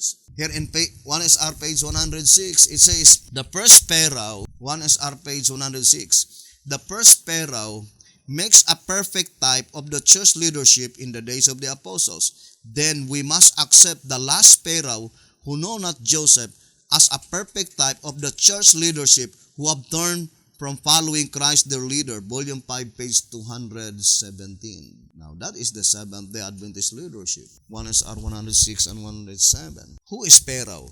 The king of Egypt. Therefore, if you are a king, the only people that is under your leadership must be your own dominion. Logically, right? If antitypical Pharaoh, the last antitypical Pharaoh is the president of the General Conference Seventh-day Adventist Church, then antitypical Egypt, the spiritual Egypt, must be the Seventh-day Adventist denomination, brothers and sisters. Because if you will be saying that, what is the antitypical Egypt then? How could you be able to go out if you did not know what is the specific place of antitypical Egypt? Then that is the Seventh-day Adventist denomination, brothers and sisters, because it is illogical that the president of the General Conference of the Seventh-day Adventist Church, he has a command to those people not under the Seventh-day Adventist denomination. If he has no absolute command to those people outside the Seventh-day Adventist denomination, then it could not be a part of his dominion. So the only people that under his dominion must be the Egyptian dominion. So that is the Seventh-day Adventist denomination, brothers and sisters. But here's another statement that I would like to read in 1 SR Pocket Edition on page 45. By parallel logic, this new Pharaoh, who knew not Joseph and who sought to destroy the Lord's people, the Israelites, typifies a master enemy, none other than Satan, a false god, the usurper of this world, who knows not Christ and who seeks to enslave his people, the Christians, while they are sojourning in antitypical Egypt. One is our pocket edition, page 45. So the bottom line is Satan. Now, I would like to read this reading in Bible commentary.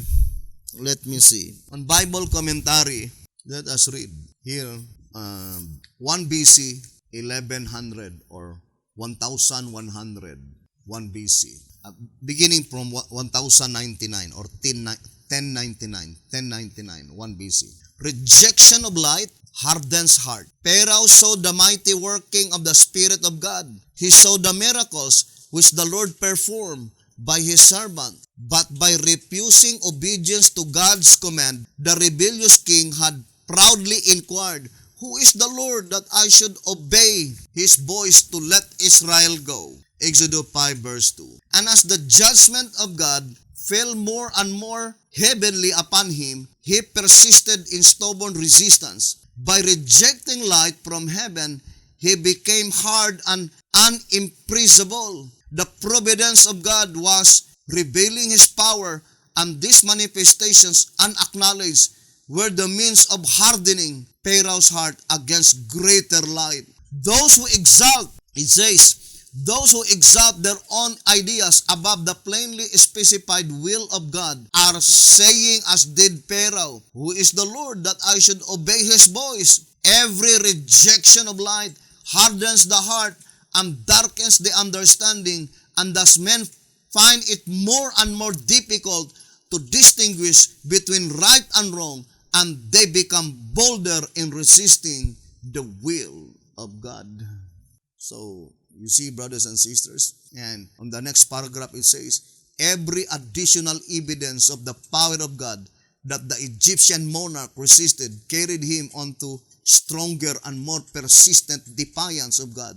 Thus the work went on, finite men warring against the express will of an infinite God. This case is a clear illustration of the sin against the Holy Ghost. Whatsoever a man soweth, that shall he also shall reap. Gradually the Lord withdrew his spirit, removing his straining power. He gave the king into the hands of the worst of all tyrants. Look at the statement given by the voice of inspiration.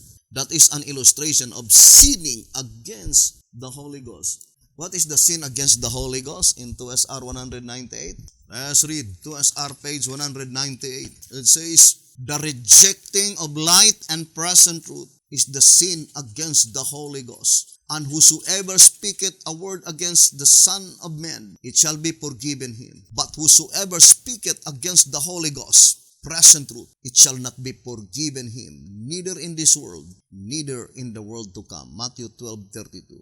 Our attitude towards present truth would either make a tree good and his fruit good, or else make the tree corrupt and his fruit corrupt. For the tree is known by his fruit. Verse 33. Thus present truth has the power to change the individual and fit him for eternal life, which is the seal of the living God. Said Jesus, verily, verily, I say unto thee, except a man be born of water and of the Spirit, he cannot enter into the kingdom of God. John 3 verse 5, 2SR 198. I would like to read to you, brethren, here in answerer number 4, page 22, page 23. Answerer number 4 on page 23. Let us read. It says, those whom he set free, and that whoever continues, I would like to begin with that reading.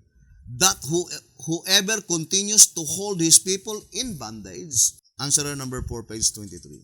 That whoever continues to hold his people in bondage and in ignorance of his truth, will he tread in his anger and trample them in his fury, and sprinkle their blood upon his garment, thereby staining all his raiment, and thus setting his people free. That is also mentioned in 2SR. Let me read to you. 2SR page 101. It says, 2SR page 101. Peter saw a time when God will judge the church. For the time is come that judgment must begin at the house of God, and if it first begin at us, what shall the end be of them that obey not the gospel of God? 1 Peter 4:17. The gospel of God is pointing to the present truth. What would be the end of him who enters not the ark of safety, but dares bar the way of others? What will be the end of them? Is it a happy ending? It says, as the prophets saw the day of vengeance upon the sinner in Zion, and the Lord's returning from the slaughter, he asked, who is this that cometh from Edom, with dyed garments from Bozrah? Now let us study closely, brothers and sisters. Who are they? This reading plainly telling us that the one who are holding God's people in bondage in darkness is the Edomites. Who are they? Now, let us go back first to our subject concerning the fourth chariot, brothers and sisters. And let us concentrate on this subject concerning the fourth chariot. Now, the fourth chariot, the destination, let us read again. It says, 2TG number 22, page 22 and page 23. The grizzled, 2TG 22. Symbolically speaking, the grizzled horses, those that appeared first on the prophetic scene, are leading the chariot into Egypt. It could not be in the days of Sister White.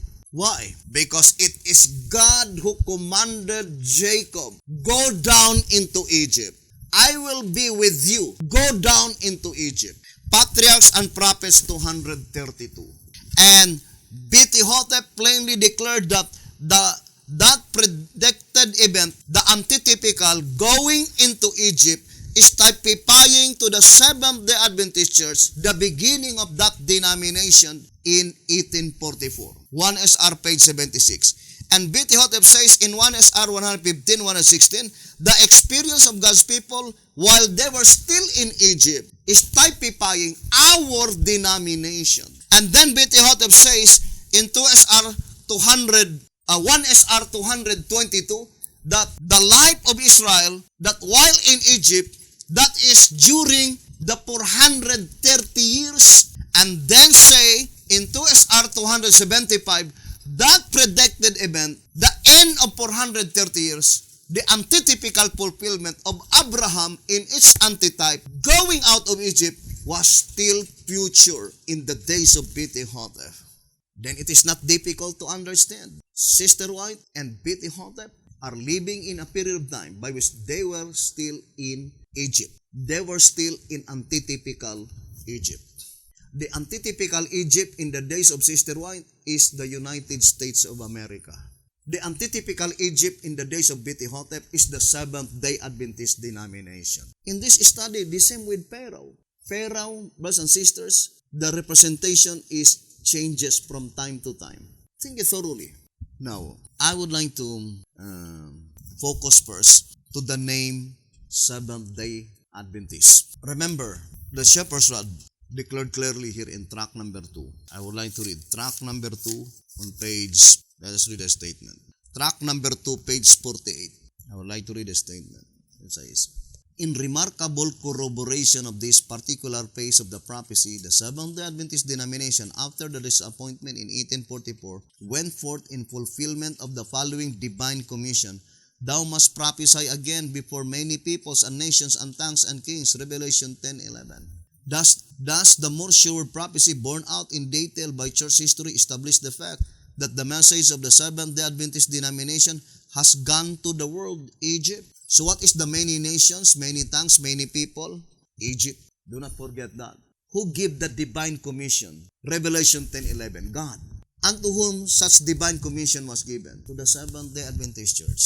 What is the many nations, many people, many tongues? Egypt. Now would you think God would be displeased if His children, His people, obey His divine command to go into Egypt? According to Patriarchs and Prophets 232, in the historical event, Jacob is very hesitant in reality to live in Egypt. His only desire is to see his son, Joseph. But God commanded him, do not hesitate, go down into Egypt. Stay in Egypt. I will be with you. I will be with you. While you are still there, I will be with you. Now ponder deeply. Who gave the divine commission? Revelation 10:11. God. Unto whom such divine commission was given? To the Seventh-day Adventist Church. What is the divine commission? Go to many nations, many people, many tongues. What nation is represented? Track number 2, page 48. Egypt. Then naturally, when they obeyed God to go into Egypt and live in Egypt, it is illogical that they displeases the Spirit of God, when in reality, they were only fulfilling the divine commission that had been given to them. Now, let us continue reading. It says, hence the danger of the fourth chariot, the Seventh-day Adventist, is not of going into Babylon, but rather into Egypt. What is the danger of the fourth chariot?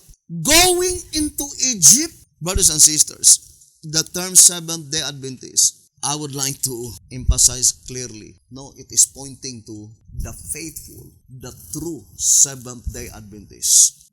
Remember, in the temple's type, in the subject, the temple's type, I would like to read to you, 2SR. It says here, 2SR page 273. 3 decrees issued before the temple was built. Let us read that. The paragraph, 2SR 273. Though Cyrus freely offered his resources to finance the construction of the house of God and its sacred service, and authoritatively commanded that it must be built, the Samaritans, or factitious Jews, frustrated the progress of the foundation and retarded its completeness. Therefore, though the message decree in 1844 was proclaimed to build the house of God and restore true worship according to the law and the prophets, the type reveals that the progress has been frustrated and its completeness retarded by factitious Jews and true Seventh-day Adventists. This fact is plainly stated in the Testimonies for the Church, Volume 5, 217. Who are they? Volume 5, 217. That is the Seventh-day Adventists under the leadership of the General Conference, Seventh-day Adventist Church.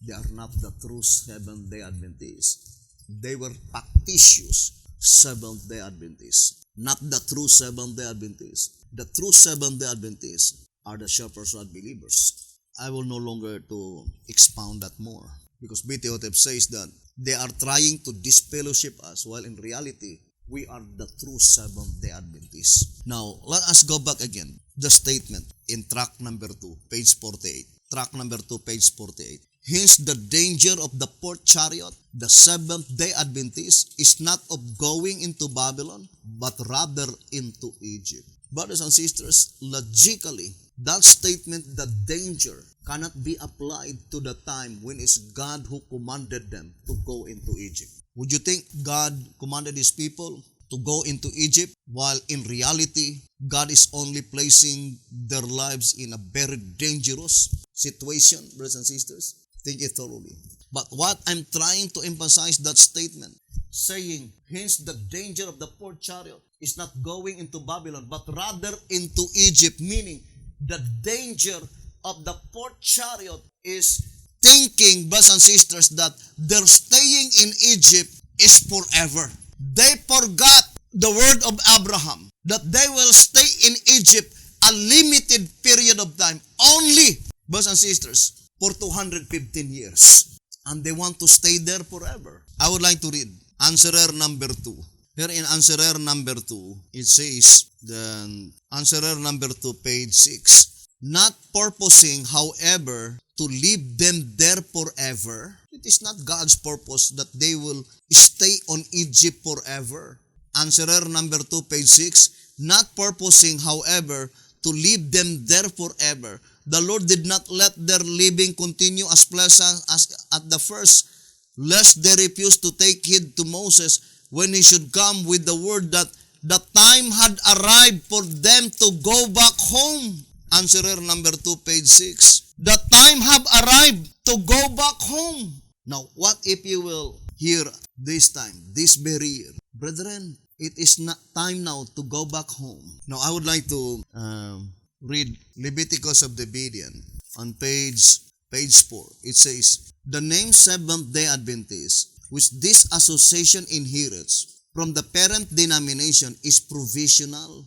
And the quotation is Isaiah 62 verse 2. And only for the duration of its work within the parent denomination. So there is a time duration, and only for the duration of its work within the parent denomination. What does it mean? It can be easily understood that when that duration time ended, the name Seventh-day Adventist must be dropped. Why is it that it needs to be dropped? Because the time duration is already ended. Now, let us read 1SR. 1SR page 155.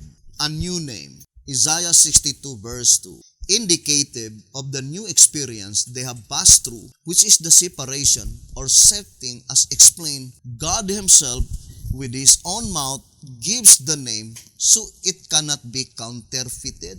That is wonderful to know that by God's own mouth, He's the one who gives the name. What does it mean, brothers and sisters? Now, for example, Sister White says, the name Seventh-day Adventist, it is the name the Lord hath given us. Let us read selected messages. Selected messages, page 384. Not ashamed of our name, a distinctive name and people. It says, we are Seventh-day Adventists. Are we ashamed of our name? We answer, no, we are not. It is the name the Lord has given us. It points out the truth that is to be the test of the churches. Who gave that name, Seventh-day Adventist? The Lord. It is the name the Lord has given us. So, what does it mean by the name is given by the mouth of the Lord? The name Seventh-day Adventist, for sure, it cometh from the mouth of the Lord. It is the name the Lord has given us. Of course, the opposite of the mouth of the Lord, it is the mouth of men. Now, I would like to read to you 1TG.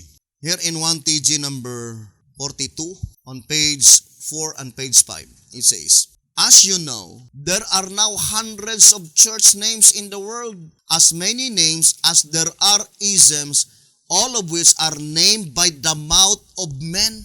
So there are only two names, two classes of names. The names that had been named by the mouth of men, and the name that had been named by the mouth of the Lord. Now let us read the statement here in 1TG 42, page 4. As you know, there are now hundreds of church names in the world, as many names as there are isms, all of which are named by the mouth of men. Although God recognizes but one church, many of the names even suggest divine competition. For instance, do not the names Church of Christ and the Church of God make Christ and God competitors? 1TG 42, pages 4 and page 5. That is the wholesale deception, brothers and sisters. What they are after is only the name. Apology, brothers and sisters. Hoping that you will not be offended because I'm only telling the reality. Even among the media, what they are after is the name. Look at, brothers and sisters. If you fully believe, for example, the name recorded in the Shepherd's Rod, Bashan, Gilead, and also the name branch.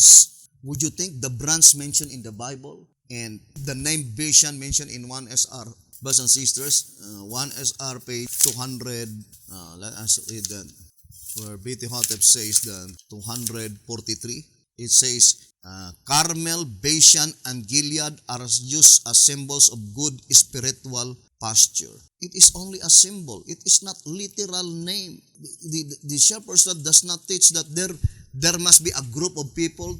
Their name is Bashan. Their name is Gilead. Why is it that it so happens? Because that is the fulfillment of wholesale deception. What they are after is only the name. Think it thoroughly. It is divine competition. Would you think the name branch in the Bible point to a group of people, branch Davidian, and then the name Bashan in 1SR 243 point to a group of people, Bashan, and both of them, because there is no other group throughout the whole world. There is only one group named Bashan and branch, and they were not united. Different doctrines. Would you think it is not a divine competition? For sure, brothers and sisters, they grossly misconstrue such name.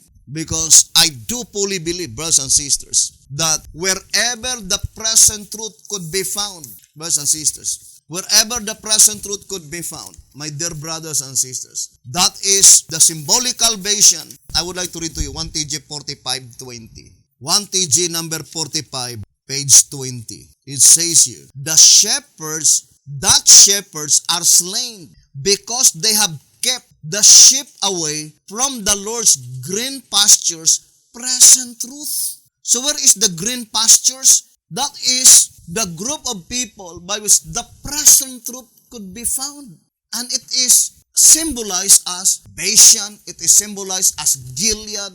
The shepherds are very plain. Symbols, not literal. It says, I would like to read again, Carmel, Bashan, and Gilead are used as symbols of good spiritual pasture. But what the Midian did, they pick up the name and called their name Bashan. And other called their name Gilead. And other called their name Branch. But make a divine competition. Is that the Bashan mentioned in 1 SR 243? Which is hostile against the faith of the branch? Is that the branch mentioned in Zechariah 6? Think it thoroughly, brothers and sisters, before everything is too late. I would like to read 2 TG 34. 2 TG 34, page 23. It says, 2 TG 34, 25 rather. It says, now you see that every additional timely truth brings an additional timely name. And you have not been baptized in the name of the church, but in the name of Christ through the truth of the Spirit. You are not tied to any man, but to Christ. Cannot help going on with the spirit prophecy who unfolds the truth and name its people. It says, the spirit of prophecy who unfolds the truth and name its people. Let us go back to 1 SR 155.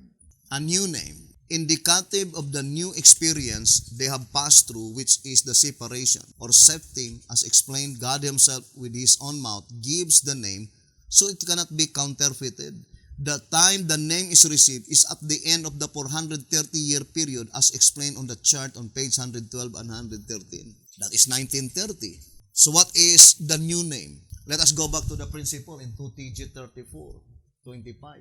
Every additional timely truth gives additional name, right? And for sure, the additional name is the name Davidian Association. Now you see that every additional timely truth brings an additional timely name. We understand the word additional. Now, the only type concerning additional name, brothers and sisters, is Abraham. Now, let us read first. Answerer number 2, page 9. Answerer number 2, page 9. It says, not all, however, were thus cast away. A multitude of them had their eyes opened to the fact that their great men were falsely accusing the Lord, misapplying the prophecies concerning Him, and deceiving the people. Through those who remained faithful, He preserved the seed of Israel, accepting Christ and becoming Christians. These faithful sons of Jacob had their name changed from Jew to Christian, as was foreordained in God's changing their father's name from Jacob to Israel, and their grandfather from Abram to Abraham. Now, how the name of Abram changed? Adding 2 letters. Let us read 1 SR. 1 SR 233. Abraham's name at the time he was called out of Ur, before God added 2 extra letters, H and A, right? So it is typifying the day organization. Therefore, the name Seventh-day Adventist is typifying the name Abram. Then God changed the name of Abram, added 2 extra letters, H and A. Typifying to the Davidian, they compelled to add the name Davidian Association. Now let us read 2 TG number 10. 2 TG number 10 on page 17 and 18. As we could not turn our backs upon the God-sent meat in due season, we were of course compelled to add Davidian to the name Seventh-day Adventist. So the name Davidian Association was added to the Seventh-day Adventist, typifying the life of Abraham, from Abram to Abraham. And who again, brothers and sisters, that the name had been changed? Sarai, from Sarai to Sarah. Now, let us read, brothers and sisters. We know that here in 1 SR, let me see if I could. We know that the name of Sarah is Sarai, and then the letter I had been dropped and letter H had been replaced to letter I. Found the page. But that is the occurrence in the life of Sarah. From Sarai to Sarah. Or the occurrence is there is a letter that had been dropped and there is a letter that had been replaced to the name that had been dropped. Now that is the fulfillment of this reading. Now let us read 1 SR 155. It says, thus the church is reorganized under a new name in 1930, typifying Abram to Abraham. The old name being polluted could no longer be retained. There is no one to go by the old name, for the ones who were not worthy of having the new name have perished under the figure of the 5 men with the slaughter weapons of Ezekiel 9. Brothers and sisters, I think this portion is not common to the Bereans. The figurative slaughtering. B.T. Hotep is against such doctrine, spiritual slaughtering. Can you project that word? Spiritual slaughter. I think in 1 TG, there is no spiritual slaughter. And that is the teaching of the Seventh-day Adventist Church, saying that Ezekiel 9 is an spiritual slaughtering. But there is no spiritual slaughtering, brothers and sisters. 1 TG, I think in 1 TG. But let us distinctly separate the term spiritual slaughtering and figurative slaughtering, because the shepherd's rod teaches two slaughtering, figurative and literal slaughtering. And this is the one under the figure of the 5 men with the slaughter weapons of Ezekiel 9. And that is figurative slaughtering. I would like to read to you in answerer, but we will discuss that on the subject, the fulfillment of Ezekiel 9 in timely greetings. Verse B.T. Hotep says, what is an spiritual slaughter? Nobody knows. That is the statement given by B.T. Hotep, because the Seventh-day Adventist Church is teaching that Ezekiel 9 is spiritual slaughtering. Then B.T. Hotep says, what is an spiritual slaughter? Nobody knows, brothers and sisters. Yeah, 1 TG 45:18, thank you. Saying, now to their own destruction, men argued that this is a spiritual slaughter. What is a spiritual slaughter? No one knows. But brothers and sisters, do not confuse spiritual and figurative slaughtering. Now, I would like to read here in answerer number 2, page 43. Ezekiel 9, whether literal or figurative, affects a spiritual between the good and the bad, the tares and the wheat in the church, just as the plagues finally do in Babylon. And as the plagues are literal, then how can the slaughter be any less literal? But the statement, Ezekiel 9, whether literal or figurative, affects a separation between the good and the bad. What is the figurative slaughtering? That occurrence is in the heavenly sanctuary. That what it means here in 11, let us read. 12 symbolic code number 3, page 18. 12 symbolic code number 3, page 18. Thus they themselves, where's this? I would like to begin in the portion. The only judging which the sanctuary in heaven does, so that this proceedings is in the heavenly sanctuary. The only judging which the sanctuary in heaven does in regard to this is to give the right for one class of the dead to arise either in the first resurrection or in the second resurrection, and to give right for one class of the living to stand on Mount Zion with the Lamb, for translation, and for the other to die at the slaughter weapons of the angels, and to arise in the second resurrection. So the statement to give them right to die at the slaughter weapons, that is what it means by figurative slaughtering. Meaning, brothers and sisters, the occurrence in heaven precedes the occurrence on earth. Once your names will be blotted out in the book of the living, that is figuratively, you are already slaughtered, because you are destined for slaughtering. Once your name will be blotted out in the Lamb's book of life, in the heavenly sanctuary, in the book of the living, you are figuratively slaughtered. Although the actual execution was not yet executed, but 100% without any doubt, you are destined to be slaughtered. Now let us read 1 SR 155, and that is one of the most important part on the third angel's message that we need to study closely. The occurrence in the heavenly sanctuary, the figurative slaughtering. Now I would like to read 1 SR 155 again. It says, there is no one to go by the old name. For the ones who were not worthy of having the new name have perished under the figure of the 5 men with the slaughter weapons of Ezekiel 9. The name only remained for a curse. What name? The name Seventh-day Adventist. Is God gave the name Seventh-day Adventist only for a curse? No, it could not be. The name Seventh-day Adventist had been given by God to the Seventh-day Adventist Church. We already read that. 2SM 384. Are we ashamed for such name? No. It is the name the Lord has given us. But according to 1SR 155, that name had been polluted. And brothers and sisters, the statement in Leviticus of the Obedience, page 3, it says, the name Seventh-day Adventist, which this association inherits from the parent denomination, is provisional. Although I could no longer remember, brothers and sisters, the statement in Alonzo Jones that the only name that we could inherit from our parents is the family name. So the name Seventh-day Adventist is our family name. And it was inherited by the Davidian Association, the Seventh-day Adventist. But it is provisional. The word provisional meaning conditional, brothers and sisters. And there is a duration time. Let us read again. Leviticus of the Obedience, page 3, page 4. The name Seventh-day Adventist, which this association inherits from the parent denomination, is provisional. Isaiah 62 verse 2. And only for the duration of its work within the parent denomination. So the work within the parent denomination, there is a duration time.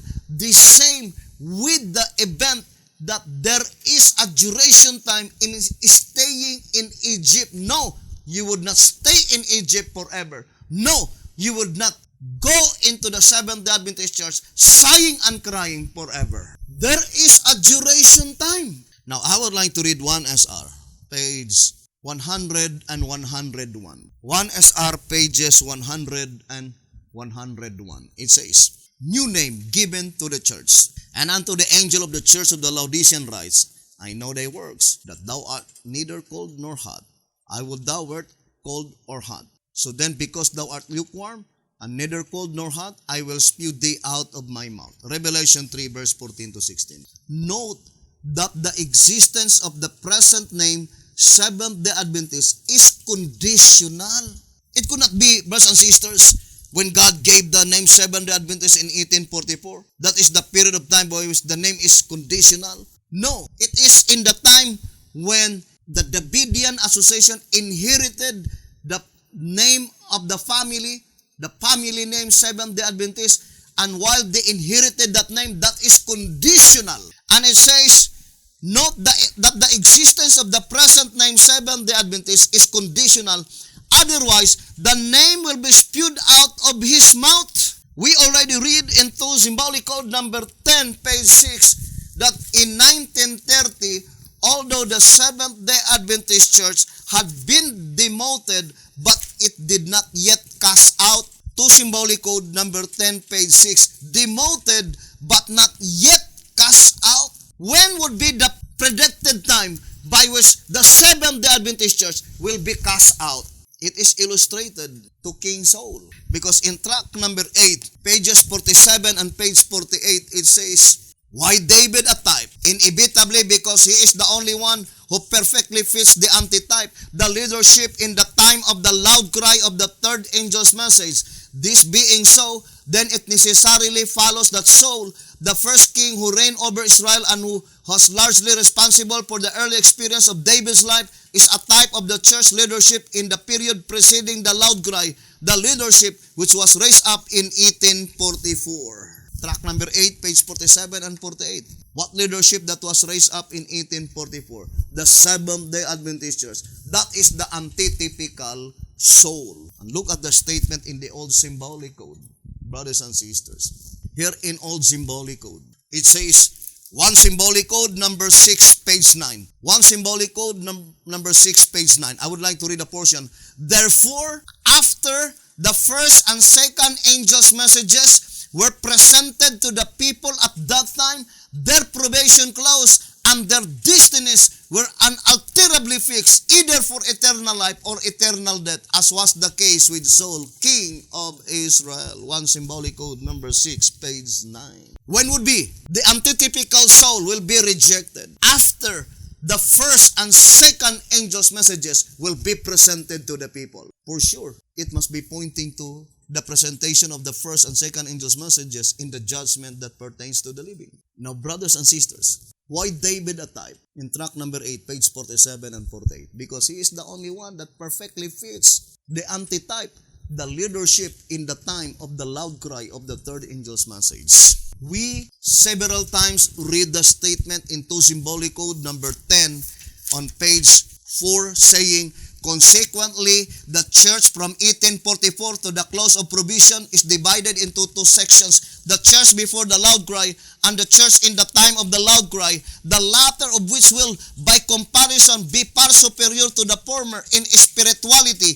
In fact, there is no comparison between the two. Hence, those who cannot tell in which one of these stages the church now is must be in great darkness. 2 symbolic code number 10, page 4. The church from 1844 is divided into two sections, the church before the loud cry and the church in the time of the loud cry. What is the church before the loud cry? It is already explained in track number 8, page 47 and 48.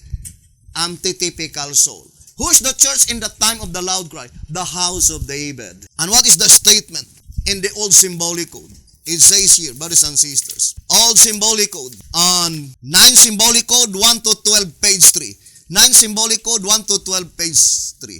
But later, to the Laodicean leadership, angel, he make an even more drastic decree and unconditional, unequivocal, sharp and final statement that he will spew them out, thus bringing the Laodicean church government to an abrupt and cataclysmic climax. At this very time, then the church is to undergo a thorough house cleaning, a change of administration and organization, even as anciently the kingdom was rent from Saul and given to David. 1 Samuel 15:28.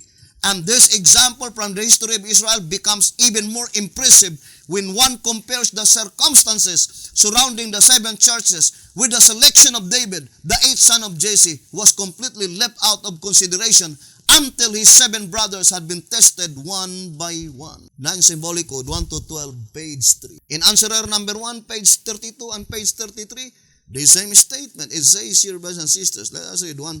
Answerer number 1, pages 32 and page 33. This is the statement, and very plain. It says, but later, to the Laodicean leadership, he makes an even more drastic decree, an unconditional, unequivocal, sharp and final statement that he will spew them out, thus bringing the Laodicean church government to an abrupt and cataclysmic climax.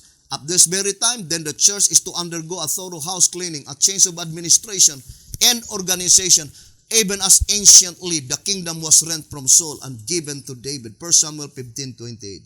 And just as David, the 8th son of Jesse, was not chosen until the succession of his 7 brothers had one by one passed in review, so the house of David. Zechariah 12, verse 8. Testimonies, volume 5, page 81. The church freed from the tails, the 8th church in the New Testament succession, was not to come into being until the succession of 7 had passed one by one. Now, who could tell me, who are they? The 7 antitypical brothers of David. To repeat again, brothers and sisters, the illustration of the Bible and the typological events can never be mistaken. I remember that statement in 1 SR 226. The statement was, with unmistakable evidence. That is the type. It says here in 1 SR 226, the types themselves are not the true object, no more than a photograph is, but it is a representation which pictures an unmistakable evidence, the object in view. Unmistakable evidence. The evidence can never be mistaken. Now, we have King Saul and we have David. Therefore, there must be 7 antitypical brothers of David, and there must be Jesse, the father of David. Because that is God's law of type. In track number 9, page 72. God's law of type is that if there is type, there must also be an antitype. Brothers and sisters, the 7 churches is divided into 2. Typical 7 churches and antitypical 7 churches. Here in track number 2, page 31, It says, all seven of these antitypical churches, Revelation 2 and 3. How many antitypical churches? 7. There must also be 7 typical churches because there are 7 antitypical churches. And the 7 typical churches, that is Ephesus or Evangelical, Lutherans, Presbyterian, Methodist, Baptist, First-day Adventist, and the Seventh-day Adventist, by which the last one of the typical churches is antitypical soul and could never be a brother of David. Saul is not a brother of David. So the movement that was raised in 1930 to 1955 must be antitypical Jesse. And then from 1955 came up 7 antitypical brothers of David. Although number 7 also indicates completeness. But it's easy to see, brothers and sisters. Look at the 7 brothers of David, literally, anciently. Eliab, Abinadab, Shemaiah, Nathanael, Radai, Ozen, Elihu. And for sure, the 7 antitypical brothers of David, the Bronze Davidian, Patient, Gilead, Salem, Waco, Mountaindale, the Wave Ship Ministry. And there was a period of time given by God to them, and it was already in the past, brothers and sisters, because it is pointing to typical Laodicean and antitypical Laodicean. Now, brothers and sisters, think it thoroughly. I would like to read track number 2. Here in track number 2, let us read here. The name of the last chariot, page 35. Track number 2, page 35. The name of the last chariot. Just as the name Philadelphia, it's only one church organization and only one of the chariots. So the name Laodiceans can logically fit only one of the chariots and only one denomination. The word itself is derived from the Greek word ligolidikian, meaning declaring judgment. After the event of the Philadelphian church, there must therefore be a church declaring judgment. And it is historical fact that in 1844 AD, the very year the Millerite movement came to the end of its appointed course, a new movement, the Seventh-day Adventist denomination, arose proclaiming, "Fear God and give glory to Him, for the hour of His judgment is come." Revelation 14, verse 7. Now this is the question. Does Revelation 14, verse 7 is directly applied to the Seventh-day Adventist church? The divine commission that was given by God to the Seventh-day Adventist church is Revelation 10:11 and not Revelation 14:6 and 7. Now, I will read to you the answer given by the shepherd's rod. Here in White House Recruiter. Here in White House Recruiter on page 22 and page 23. It says here, the next decisive point of truth is that the judgment of the dead was to be proclaimed to many peoples and nations and tongues and kings. That is the judgment of the dead. To be proclaimed to many peoples, many nations, tongues, and kings. Revelation 10:11.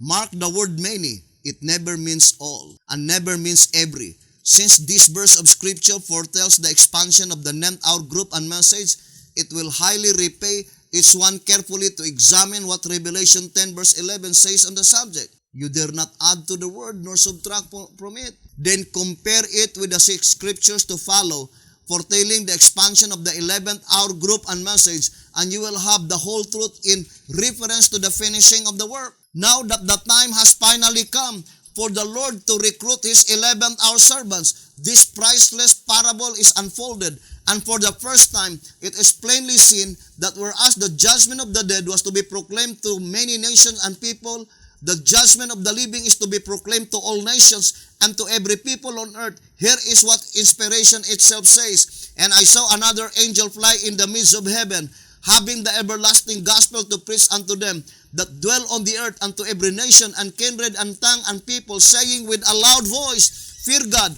and give glory to Him, for the hour of His judgment is come, and worship Him that made heaven and earth and the sea and the fountains of waters. Revelation 14 verse 6 and 7. White House Recruiter, page 22 and 23. That is very plain. Revelation 14 verse 6 and 7 is definitely applied to the 11th hour servants, not to the 9th hour group. What is the message of the 9th hour group? Judgment of the dead.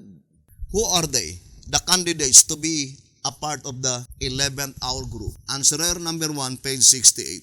It says here, indeed, in the very nature of the case, the 11th hour movement must triumph. For being the last, the one to garner in the harvest, then should it fail, everyone in the world today would forever remain lost. Double, therefore, are the reasons that the Lord purposes it to stand. Thus the Davidian had been called to the kingdom as for such a time as this. Who are they? The 11th hour movement, the Davidian. But the fact is, it is the youngest, David, the 8th son of Jesse. Now, ponder deeply this reading in 1SR. Let me read to you. On page 60, Change of Names. Let's read. Change of Names. And it says here, both Esau and Jacob represent two sinful classes. Esau by the color of his skin and Jacob by his name. The name of both were changed. So the name of both were changed. Jacob because he coveted something worthwhile. Esau because of lust. Jacob's name meant deceiver. The name Esau in Hebrew, Heri, which symbolically would be honored, as previously explained, means he that finishes. Note the remarkable meaning of the name, signifying the class given the privilege to finish the work, the angel of Laodicea. Would you think the angel of Laodicea mentioned here, brothers and sisters, is the Seventh-day Adventist Church? Does the Seventh-day Adventist Church have been given the privilege to finish the work? Negatively, right? B.T. Hotep declared clearly, the Seventh-day Adventist Church will not finish the work. Let us read to TG number 15, page 6. After the disappointment, they were commanded to prophesy again, that is, again to proclaim the cleansing of the sanctuary. This work they were to do among many peoples, many nations, tongues, and kings, obviously not to all. Thus it was that the first Advent movement was reorganized and renamed Seventh-day Adventist. The Seventh-day Adventist organization, therefore, will not finish the work to TG 15:6. And also White House Recruiter 22:23. There was no such divine commission given by God to the Seventh-day Adventist Church to finish the work. To finish the work. No. Only to many nations. The only group of people which have been given the privilege to finish the work is the 11th hour servants. And who are they? The Davidian. Does Davidian are not Laodicean? What does it mean by Laodicean? People declaring judgment. It is not the desire of God to arrive into a Laodicean condition. B.T. Hotep says in track number 2, let's read track number 2, page 35, it says, in spite of the inevitable record of the Laodicean church, the founder of its movement, unlike the founders of other movements, honestly states in Testimonies, Volume 1, 252, or Volume 3, 252, the message of the Church of the Laodiceans is startling denunciation and is applicable to the people of God at this present time, the Seventh-day Adventists, declaring the judgment as well as being in the undone condition described. The Seventh-day Adventist Church is the only one which can rightly be called the Laodicean, declaring judgment. What an absolute match between description and condition. Let us distinctly separate the description. What is the description? People declaring judgment. It is not God's desire that they reach into that condition lukewarm. God wants them to be always, brothers and sisters, in a very hot condition in serving God. So the description is, if you are declaring judgment, then you are Laodicean, brothers and sisters. But condition is lukewarm, but that is the result of departing from God. Now, let us go back again, brothers and sisters, to our subject. Who are they that have been given privilege to finish the work? It is not the typical Laodicean. It is the antitypical Laodicean. The Davidian, they have been given the privilege to finish the work. That if they had been faithful, in the illustration in the past, one of the 7 brothers of David must be selected. But pass one by one. God never chose them, brothers and sisters. Now, it's easy to understand in this study that, let's go back to Zechariah chapter 6. The perfect fulfillment of this prophecy is in our days. Why is it 2 horses? Pointing to typical and antitypical Laodicean. 2 horses. Typical Laodicean and antitypical Laodicean. Brothers and sisters. Both of them, they love to stay in the south country.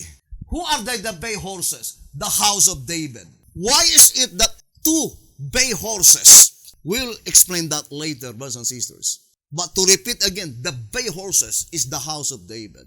The leadership in the time of the loud cry. Brothers and sisters, loud cry does not refer alone to the loud cry to the great multitude. Now let us read tract number 1, page 20. It says, since the purification or the sealing came at the commencement of the loud cry, as we have already seen, the 144,000 are therefore the first fruits, the first to be sealed. Tract number 1, page 20. Therefore, the commencement of the loud cry is during the sealing of the 144,000. And the leadership which is of God at the commencement of the loud cry is the house of David, the 8th church in the New Testament succession. They are the triumphant church, brothers and sisters. Now let us go back to the name, by which the name remain only for a curse. Why is it the name remain only for a curse? Brethren, one of the main purpose why God permitted the Davidian to inherit the name Seventh-day Adventist, because that name, he is the one who gave that name. And the name became polluted. Therefore, God expected too much to the Davidian so that the name will be rescued. The reputation of the name, at least, will be recovered. And that is why it says in 1 SR 100 and 101, when the Davidian inherited the name, the present name inherited by Davidian, Seventh-day Adventist, is conditional. It either will bring blessings or it either will bring curse. Why is it that the result is curse? Who is and who are they to be blamed? Well, you yourself can give the answer. But I would like to read 1 SR 156. To repeat again, brothers and sisters, Esau, there are two stages of Esau and Edom. But in the antitype, it is reverse order. Because the name Edom, meaning breaking health reform, it cannot be applied to the Davidian because the Davidian did not break the health reform. So it must be applied to the typical Laodicean, breaking health reform. The name Esau, meaning it must be the leadership that had been given the privilege to finish the work. It cannot be applied to the Seventh-day Adventist Church because they have not been given the divine commission to finish the work. According to the Shepherd's Rod in 2 TG 15, page 6, White House Recruiter, page 22 and 23. The only group of people that have been given the privilege to finish the work, the people by which they are represented by the 11th hour movement, and it was already explained in answerer number 1, page 68, they are the Davidians, the antitypical Laodicean. The name Esau is honorable. Brothers and sisters, no, it is not a bad name. It says here in 1 SR page 60, the name Esau in Hebrew, meaning symbolically would be honored, honorable, and means he that finishes. Note the remarkable meaning of the name signifying the class given the privilege to finish the work. Now the name Esau is a good name. Brothers and sisters, those who have been given the privilege to finish the work, it is not the leadership in the Seventh-day Adventist Church. It is the leadership among the media. They are the only one that have been given the privilege to finish the work. Because only the 11th hour man says the judgment of the living that have been given the divine commission to preach to all nations, not the judgment of the dead. The name Edom cannot be applied to the Davidian. They did not break health reform. That name must be applied only to the Seventh-day Adventist Church, the typical Laodiceans who break the health reform. The name Esau cannot be applied to the Seventh-day Adventist Church because the name Esau, honorable, meaning he that finishes, that is the angel of Laodicea that had been given the privilege to finish the work, and that is antitypical Laodicean. The 7 antitypical brothers of David. They have been given the privilege to finish the work. But the result is that curse. Apology, brothers and sisters. Apology. I love so much Davidian, but prophecy is prophecy. In reality, the reputation after Beti-Hotep died is even more embarrassing than the Seventh-day Adventist Church. What happened to the Davidian in the days of Florence Hotep, in the days of David Kores, with many others?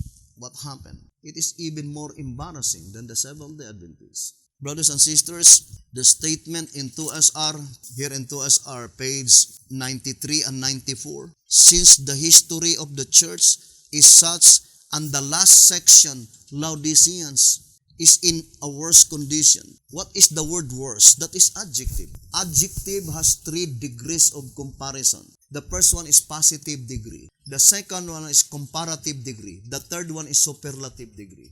The word worst here is comparative degree. And comparative degree is used only to compare two objects. Therefore, it's pointing only to the typical Laodiceans and antitypical Laodicean. By which the last section, which is the antitypical Laodiceans, is worse condition. The condition of the Seventh-day Adventist Church is bad. It is bad. But it is not me who declared it. It is God. That's the last section of the Laodiceans. The antitypical Laodicean is in a worse condition and under greater condemnation than any previous one. Why is it that there is greater condemnation? Because the Berean has more light than the Seventh-day Adventist Church. The antitypical Laodicean has more light than the typical Laodiceans. The more light, the greater condemnation. It says here, and under greater condemnation than any previous one. And as there is no time left for calling out a new movement, then a message of amazing light and stern rebuke through the Word of God with manifestation of divine judgment is the only remedy that can bring true conversion and reformation. But hoping that you will not wait until the manifestation of divine judgment before you will believe the message. It is in a worse condition, brothers and sisters.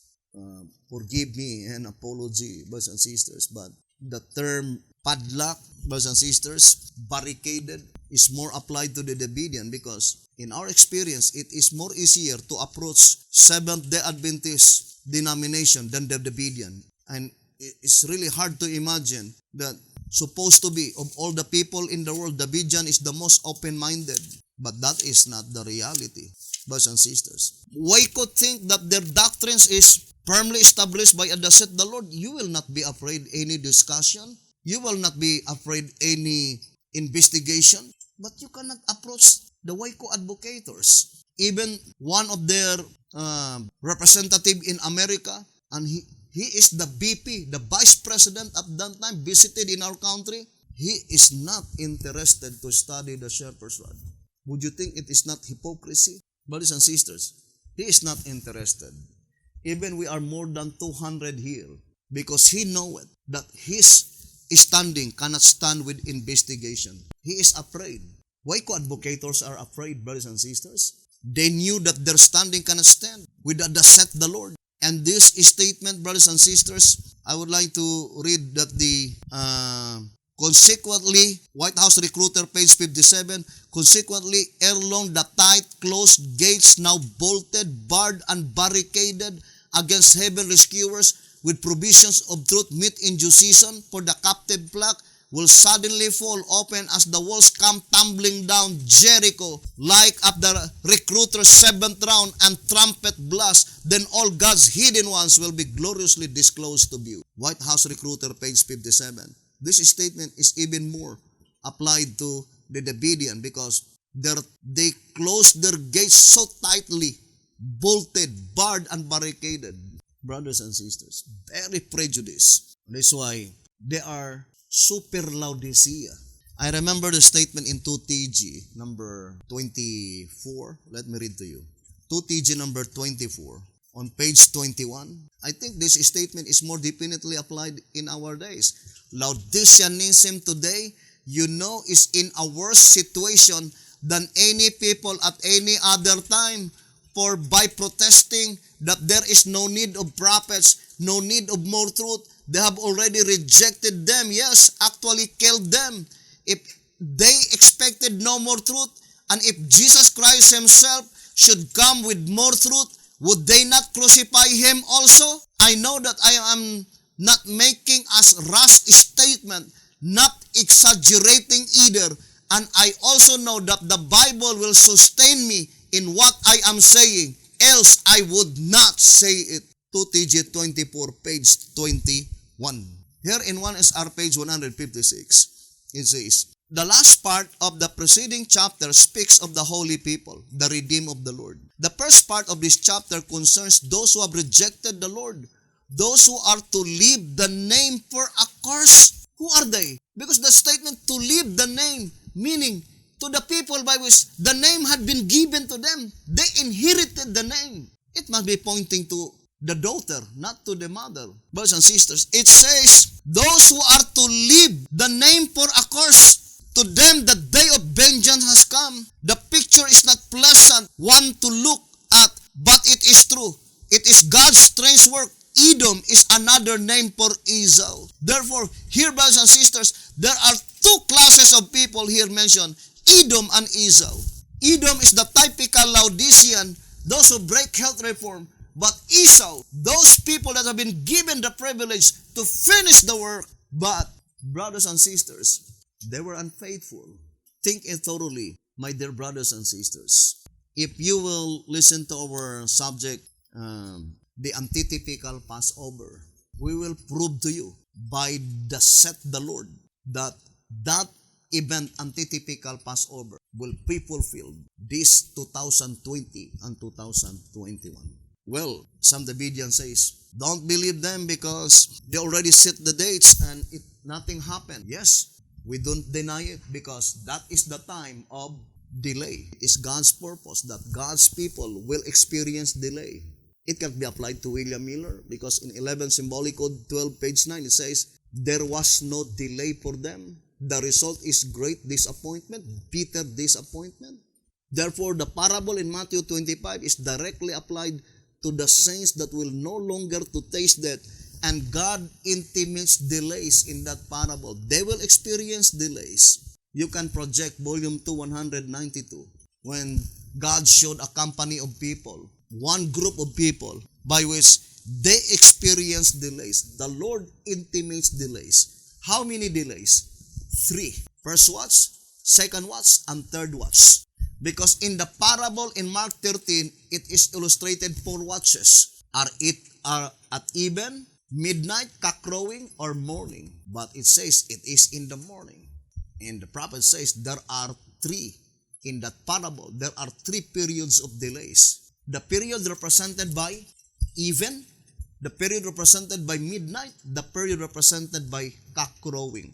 And that is our experience. We experience 3 periods of delays. We're not discouraged because we know that our experience is found in the Bible. It's for prophecy that God's people will experience delays. Let me read to you this statement in the Voice of Inspiration. It says, but we are now in the time by which God declared no more delays. Brothers and sisters, it says here, if they have made a mistake as to their calculation, I would like to read, if they have made a mistake as to their calculations of the exact day in which they expected the event to occur, it does not disprove the doctrine.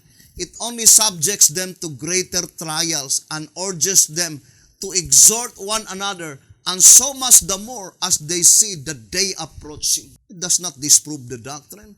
It only proves that we are the group of people, the company of people that was shown by God to Sister White in volume 2, 192, as illustrated in the parable of Matthew 25, that God's people will experience delays. And 3 delays as illustrated in the parable, even midnight and cock-crowing, and we experience that in our movement, 3 periods of delays.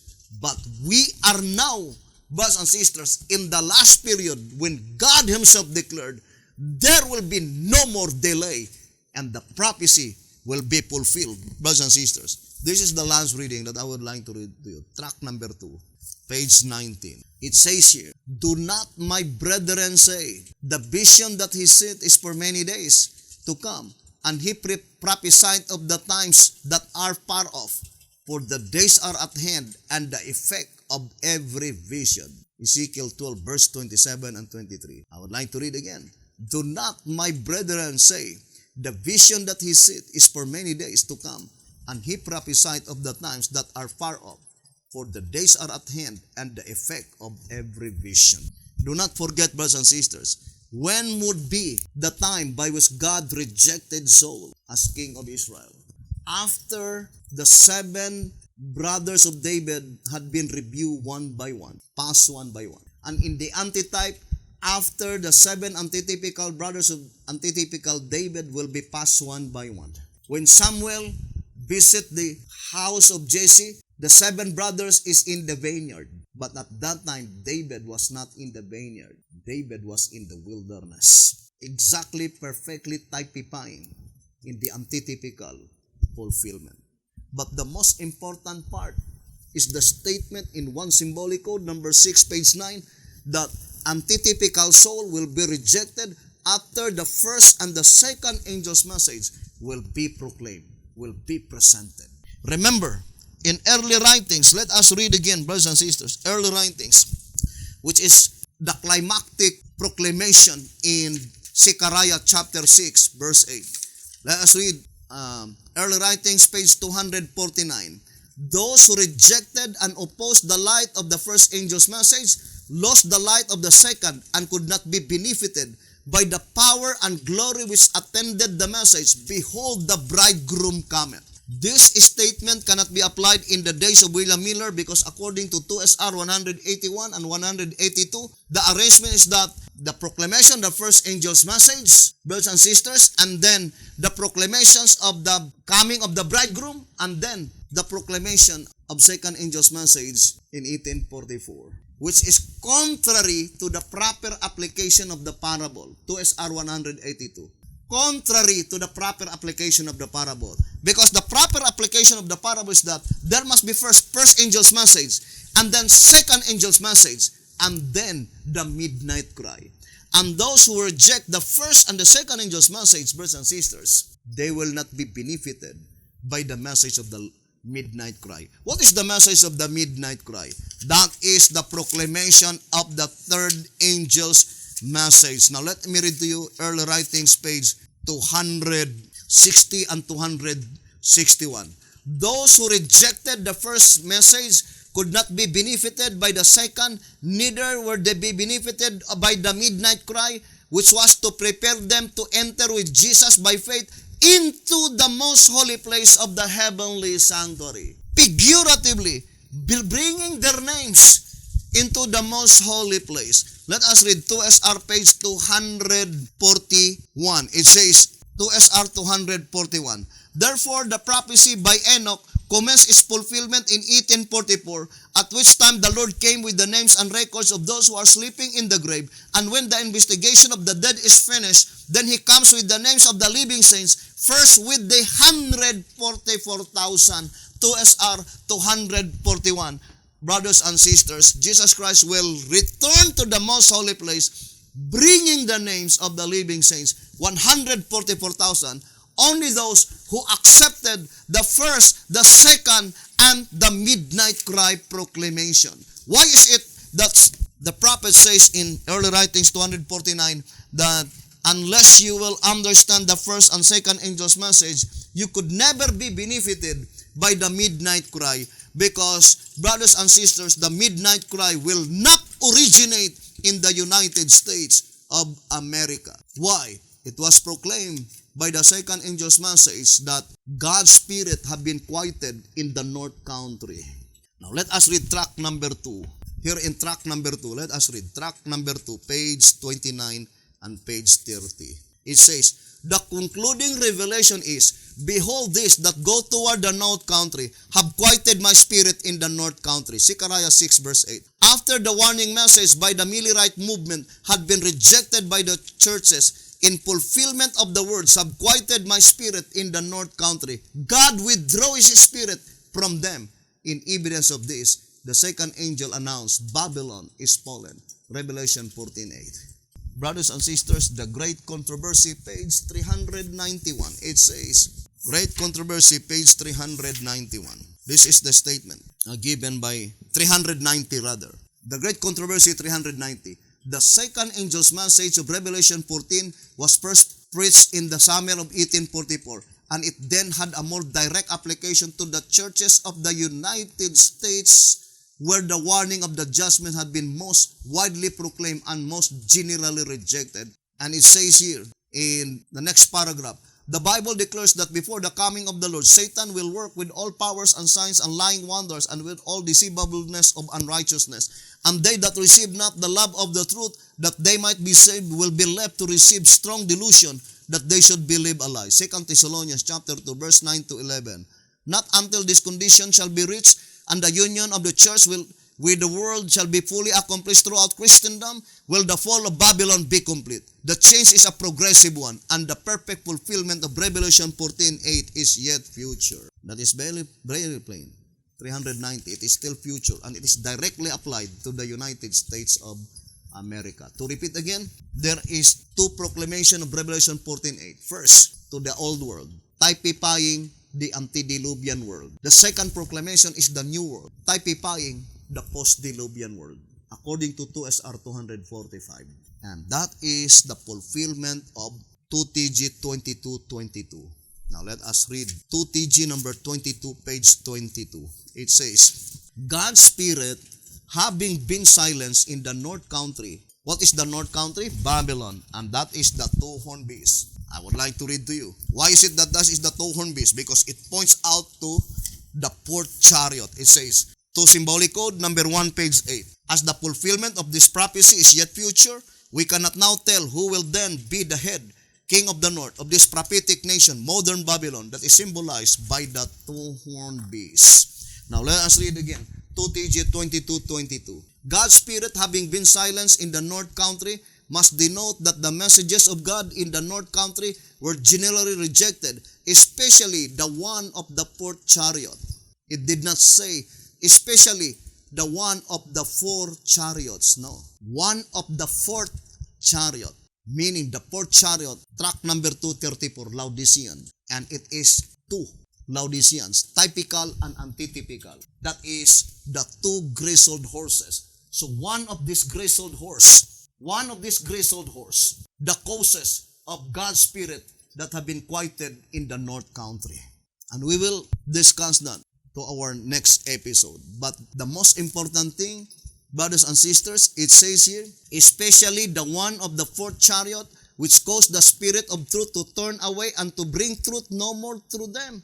The statement to bring truth no more through them, before the declaration of this message, the truth cometh from the north country, which is the United States of America. But it is declared by God. No, the truth will no more come from them, to be silent there, and that therefore there is not to be expected any truth through them. And since, brothers and sisters, the only present truth that will follow after BT Hotep is the present truth under the seventh seal, then it is telling that do not expect that the present truth will originate from the United States of America. Is it difficult to understand, brothers and sisters? Now here, the statement in track number 11. This is the statement given by the Shepherd's Rod. Track number 11, page 12. It says, a lesson, a present truth. All present truth believers should now see the necessity of shunning every wind of doctrine, regardless how plausible or reasonable it might appear to be. You see, even it is so plausible or reasonable. It says, remember the words. You need to remember that words. Behold, those that go toward the north country have quieted my spirit in the north country. Track number 11, page 12. Or in other words, BT Hotep is trying to say, brothers and sisters, for example, in the primary application, however plausible, however reasonable, if that message originated in the continent of Europe, it can never be of God. Since 1844, God declared, I will no longer let any message that will originate in Europe. But in the final proclamation of Revelation 14:8 and Zechariah 6 verse 8, it is in the United States of America that the present truth under the seventh seal never originate in the United States of America. Can you imagine? 11 symbolic code 3:5, present truth comes only from God.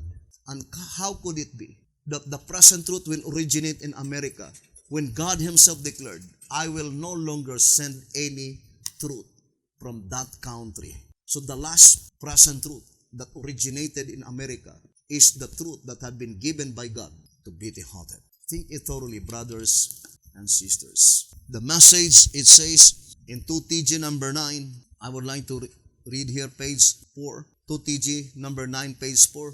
The last of this is a figurative, a voice crying in the wilderness, not in the vineyard, not in the land of Judah, but in the desert, in the lands of the Gentiles.